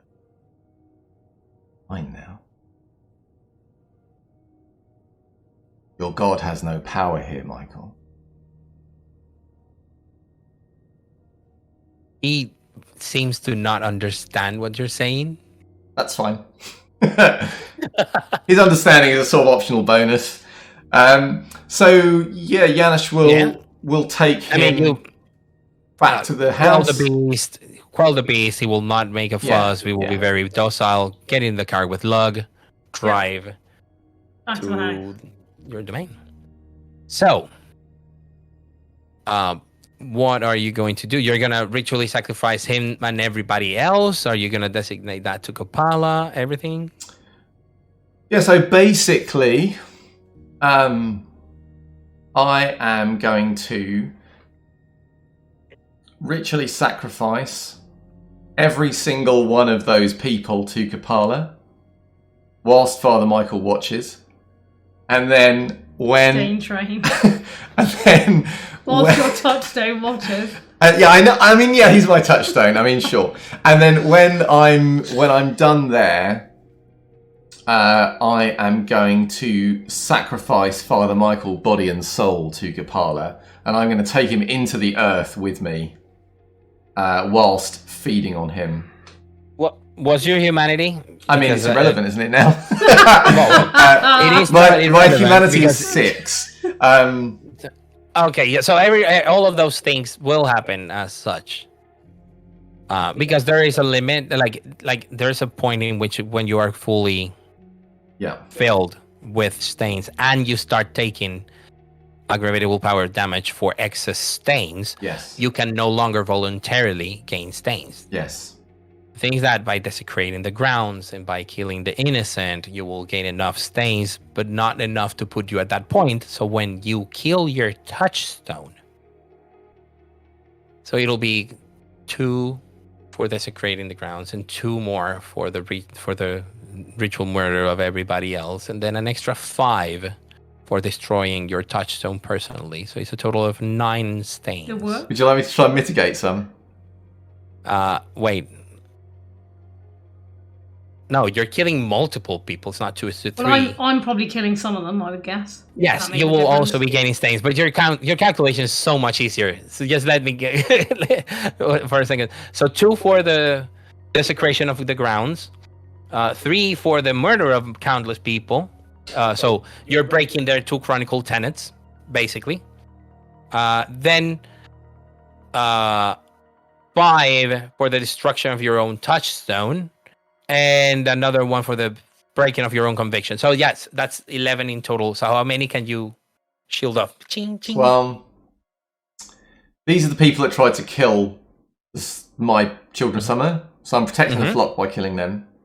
Yes, okay. That is interesting because that's the last time. It's the last time I can ever you're gonna use it because you're killing the touchstone related to that. Yes, it's a little ironic when you think about it. It's a little ironic, yeah. Obviously, I'm doing it to restore Kapala to his full power. Mm-hmm. And that is I'm which a god, conviction? So I'm doing this to restore. Because you're a god. Okay. And what was the other one? Death. All these deaths. Yeah, death must have meaning. What more meaningful death is there than feeding the return of Kapala? Yeah, but that is the ultimate death. You have shielded 3 stains, so you still take 8. Yes, I mean I've only got 3 convictions, dude. I mean, what can I do? I mean... Exactly. Which means that you will end up filling your track completely. Yes. Yeah, I'll and then take like 4 aggravated willpower. And take it. Yes, yes. And plus the 2 that you have will be 6. Are you impaired in willpower damage? I think I've got 7 willpower. Oh. That's so lucky. So you have 1 willpower left. Yeah. Yeah, I'm 1 step away from a psychological break. Or Jesus. actually, 2. Because by doing this, you move 1 step closer to your ambition, which is awaking Kupala. So that's basically one of the lucky main reasons that you're not going into a full mental breakdown. But yes, 8 stains that we will. I mean, if you care to roll for losing humanity, but I doubt Janusz will feel any remorse for what he did. Nope.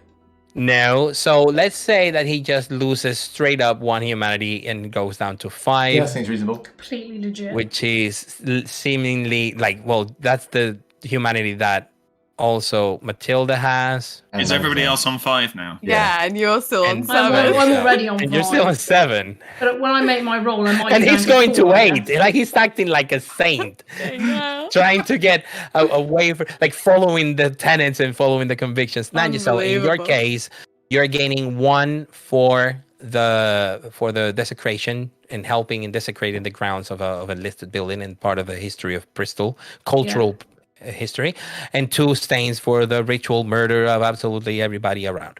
Sure. So that's 3. The benefit is both of you end up at hunger 0 because, I mean, you I mean, feed it from possibly every matters cloud. whether or not my humanity drops to 4. every I guess. cloud has a silver lining. Yeah. So you will only gain 3 stains. So actually, given that do you have any convictions about that will help you I mean- shield some of the stains? Probably not. I can't remember what they are. You gave your word. Stronger than dead, and Yeah, well, you I did gave give my your word. word. Boom! Then you only take 2 stains. You will roll 3 dice to avoid losing humanity. Okay, yeah. I mean, well, do you want to roll me now? not actually, because we need to go with Dermot before coming back and closing with you. Okay. Dermot, you are called now in full control of your thoughts and processes. You go back to talk to Nathaniel.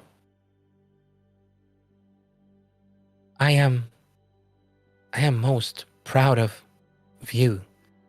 You have really helped us this time. Alexander mentioned that the sight in you has manifested in an extraordinary way. He himself has requested to have you assist him. He said that you could be a great scourge, but I doubt it. I believe he would make a great Alastair or scourge.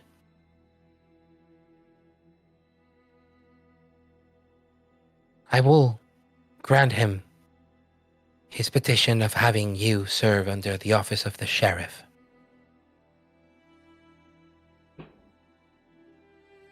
But I want you to know, Dermot, you can come to me with anything. Whenever your visions strike, I am most intrigued in what the future holds. I've been very concerned about the visions Sophie has been having of late. We're thinking about putting her to torpor once more. She's still raving about a plague coming from the east that will expose us all. Sounds pretty bad. Last time she was right. Well, sometimes it's best not to just lock these things away and hide them. Perhaps I might be able to... She reached out to me. Perhaps if you give me a bit more time with her, be able to unravel a little more. Just want to try and keep things safe. Keep you safe. I trust you will. It was a very difficult situation. And I hope you understand by the holding office here in Bristol, you will no longer be able to be part of a multi-faction coterie. You You know, I think that might be for the best.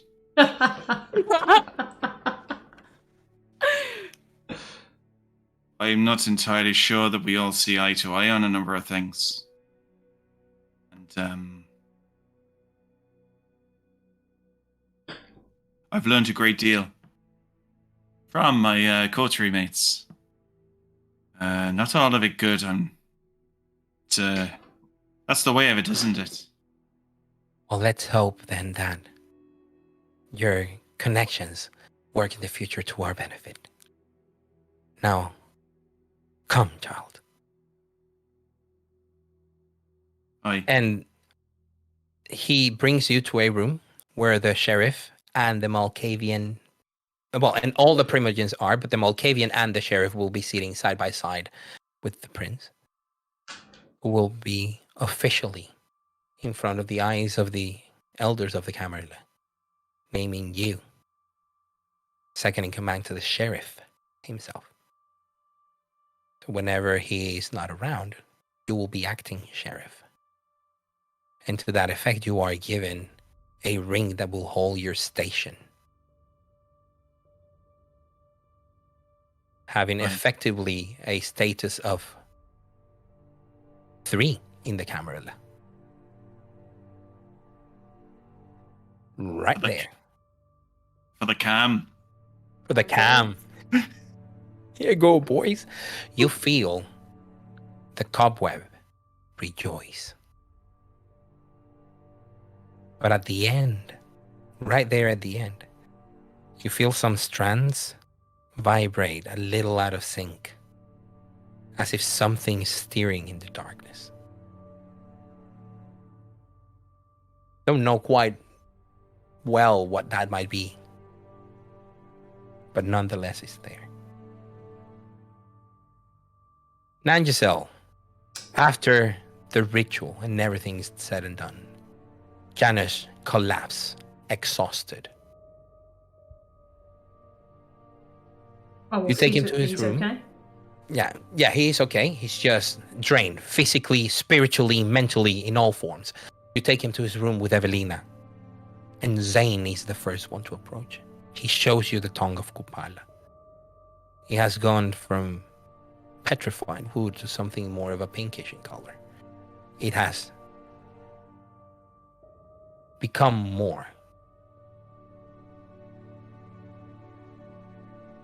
And he says,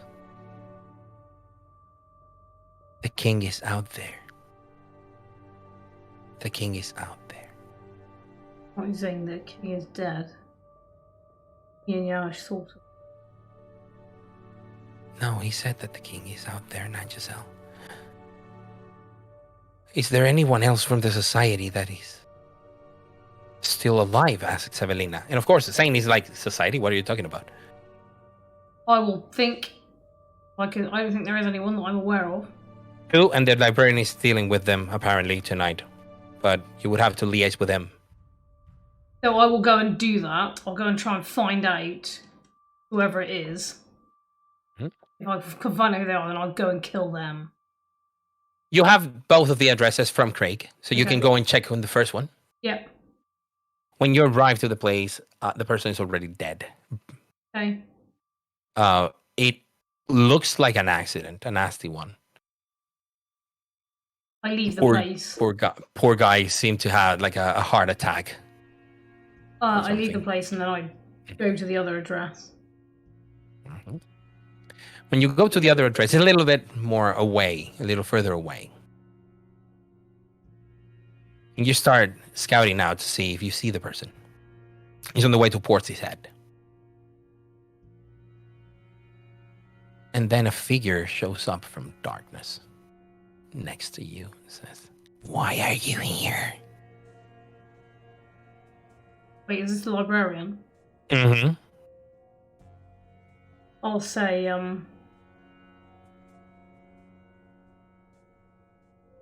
one of them's still left alive. See to it. He was taken care of.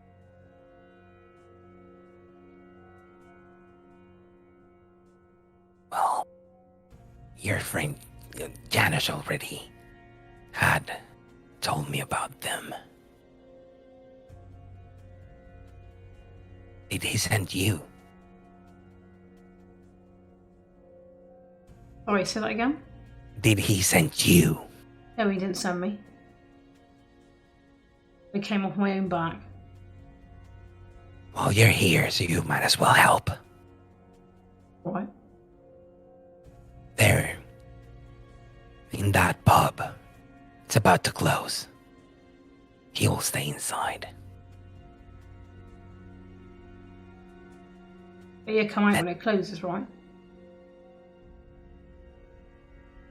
Let's approach it. I'll go with him. Both of you obfuscate and go to the place. Yep. Easily go inside. He's sitting on a table, looking at his watch and being really uneasy, looking at the phone, sending messages. Nothing, like his phone never buzzes back. And then you see him go for a call. Follow him. And when you follow him, after last call has been done, after everything has been done, people are starting closing the pub, and he's walking towards the beer garden. There's no one left. Everybody has been taken out. And the moment you go out, the man turns around and says, "Is this enough?" You and the librarian are standing next to each other. When all of a sudden flashes, like lights, flood the beer garden. And the last thing Nanjesen sees is someone coming from the side, putting a shotgun barrel to her face.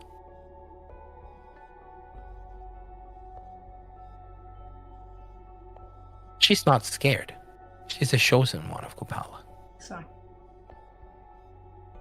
The first cartridge detonates and it burns. It burns in a way that makes your skin itch. You're on the verge of frenzy, but you manage to take that one out.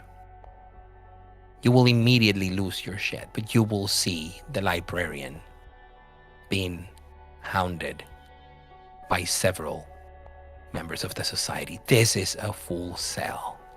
This was them laying to get an ambush.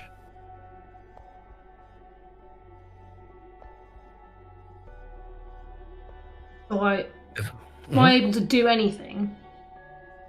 Initially, yes. Okay. So I guess my goal at this point is, because obviously I'm gonna be fine because Gopal's gonna protect me, is to try to protect the librarian so he can get away. So if there is a way that I can effectively create a space for him to do that, then I will. Excellent. And obviously I'll be trying to kill them because I'll be infused with the power of Kapala. So Yeah, of course. yeah, so it'll be Claws fine. go out, people start dying. I'm not going to ask you to make rolls because it's going to be a very short matter of seconds before you start making frenzy checks and then going out of control. But since that was your go-to reaction, that is exactly what happens. And you manage to take them down, at least a part of them, at least enough for the librarian to make an escape before they turn on the UV sunlight on you. Your ministry skin burns, and you feel the flames that also burn Kupala slowly embrace you to death. However, you open your eyes, and you're inside of something that you managed to claw yourself your way out. And everything is horrendous. You feel the heat of the sun in you. But you don't feel the hunger anymore. Did you kill them? Did you drain them fully? Is that it? You find yourself walking outside Janus's haven. Someone must have brought you back, maybe the librarian himself. He said he's old and strong. You do hear, closer to the river, someone calling your name. Your name. Alex? Alex, hun, come help. I'll go to the voice. It's muffled, but you can hear it clearly from the water. Your father speaks to you. He's bound, tied under the water. He's right there. Dad? Dad, what are you doing here? That good for nothing. That awful man. He just tied me here. Just get me out. Right. Yeah, I will. Whatever he did, he will have had a reason for doing it. He wouldn't have meant for this to happen. I will make an effort to go and unhook him from whatever Easily, he's you go into the water. Yeah. And he's bound. He's tied with string and ropes. And you see the honey and the vodka and the offerings. And then he sees you. He sees his sort of sea glass shard. And he sees yours. Both of you are wearing the same one. But in your case, it remains, while in his case, it slowly fades. And he reaches out to grab yours and says, This is how I kept an eye on you all of these years, sweetie. But Dad, where's yours? What's I don't need it anymore. happening? Wait, where are you going? I'm going nowhere. Not yet, I guess. You died. No, I'm right here. I'm right here. Alex, you died once when that man on that box killed you and gave you his blood. And tonight, you've died again. You are like me now. A ghost, a specter, a soul. I don't know what I am. Well, wasn't supposed to be this way. We're all going to be free. That's what he said. That's what we were doing. We did all of the things that we were supposed to do. I don't We know if can't this is stay perfect. this way. No, we can't. And there is a way. There is something that keeps me tied to this world. And he turns to the house and says, the downfall of that cult. And now you can see, yes, the cult of Kupala considered this holy ground. You see Janusz walking around. And you see down in the earth where all those offerings have been given, something is stirring. Kupala. But it's something dark. Something that is not what you were promised. This is not the life that you were promised. And your father turns and says, Alex, help me take him down. He used you. He told you I was fine. You were here the whole Oh. time. Yes, he betrayed you, and now, with your knowledge, we will take Yes. him down.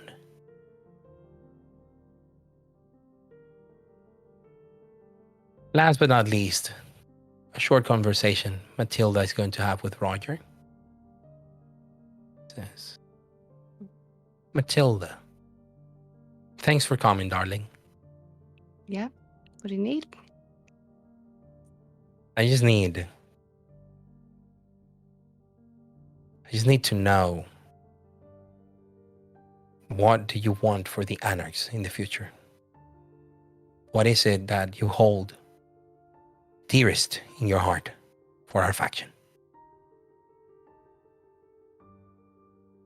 Good question. I want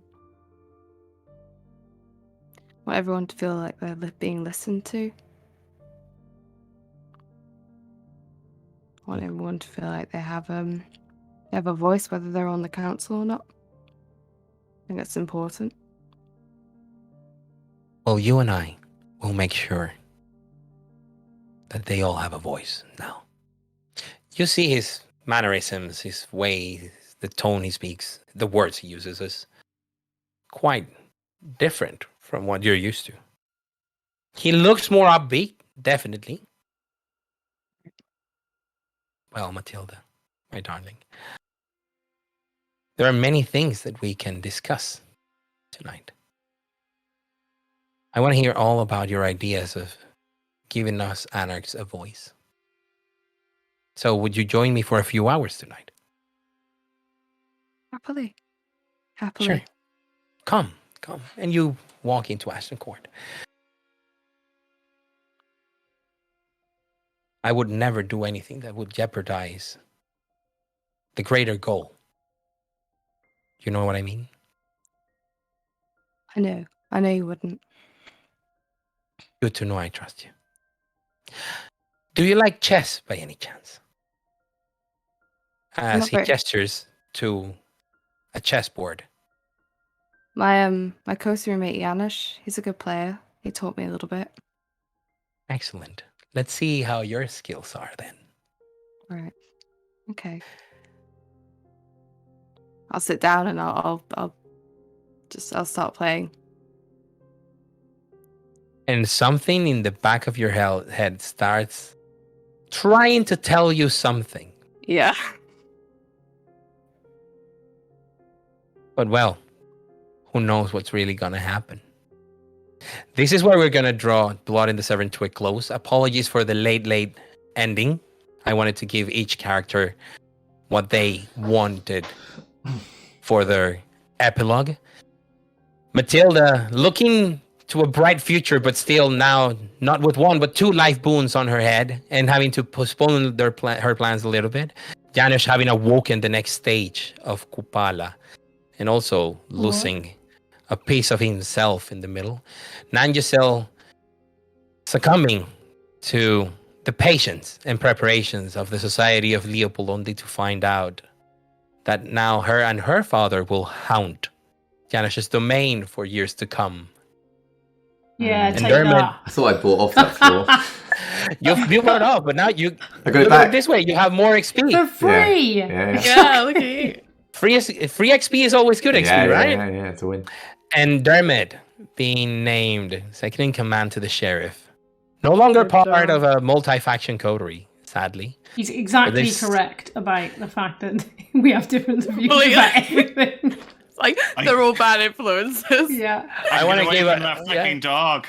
an amazing way in which everybody managed to get to Humanity 5, except Dermot, who is actually on his way to get to Humanity 8. A bloody Which saint. is weird. What The voice of the reason, the Malkavian.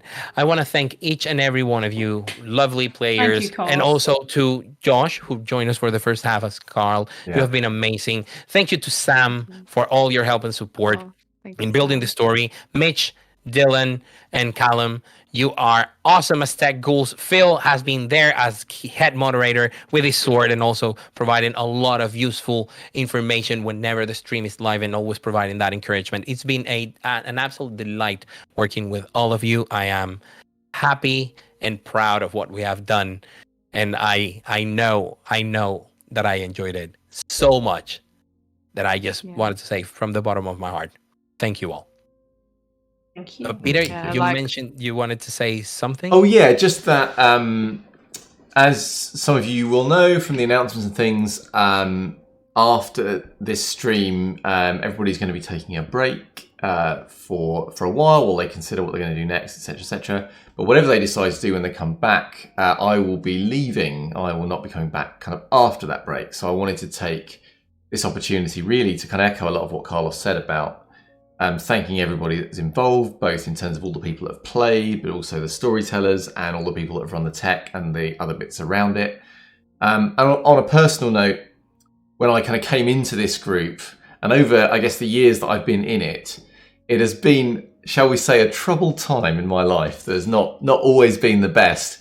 But that this was a thing which was a positive thing and a kind of ray of light that I could hold on to every week when I came to it. And so it had a profound impact on me and has got me through a pretty dark time. So I kind of thank all of you for being part of that. Not only the kind of people in the group, but also those of you in the community and the audience who I think since the pandemic have become quite involved in what we do as well.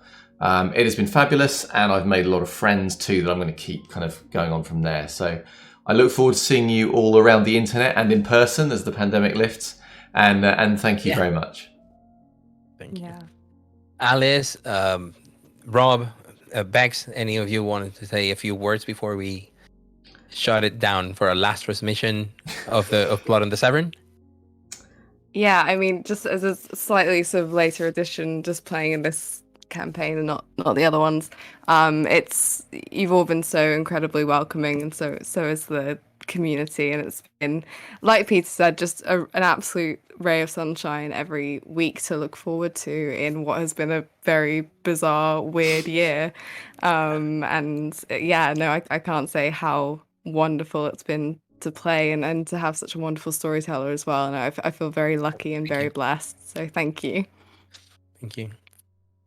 I think I would just say I have similar thoughts about this to the ones that Peter just expressed, but I think I would want to particularly say thank you, Peter, and to Rob, and to Carlos and Mitch, who are all people who looked after me at a time that I needed looking after.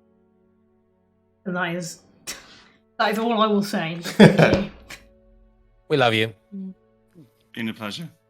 And a huge thank you to me for, welcoming me into the stream. I clearly had some big shoes to fill. So again, to Josh. Phil's on my mind, clearly. To Josh, because he was a huge, huge presence on the first half of this. So a huge thank you to Josh. He's amazing and a great inspiration. And I hope you've all enjoyed Dermot. And again, it's been a pleasure playing with all of you guys, and a huge thank you to Carlos. It's been a fantastic, thank you so fantastic much. story. And as Phil was on my mind, a huge thank you to Phil for all the amazing messages and just keeping us all buoyed up so and much supporting. support.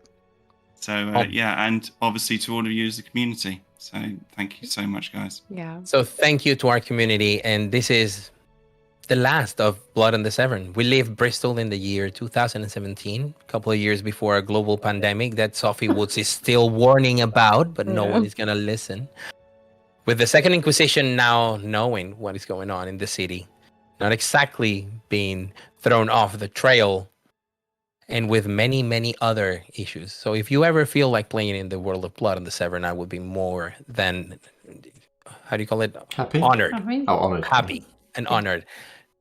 Do with it what you will. It is also your world. To all of you who have been looking at us, thank you again. And now, let's say goodbye and stop dragging this on forever. I'm gonna love you and leave you. Bye. Bye. Take care. Bye, everybody. Bye.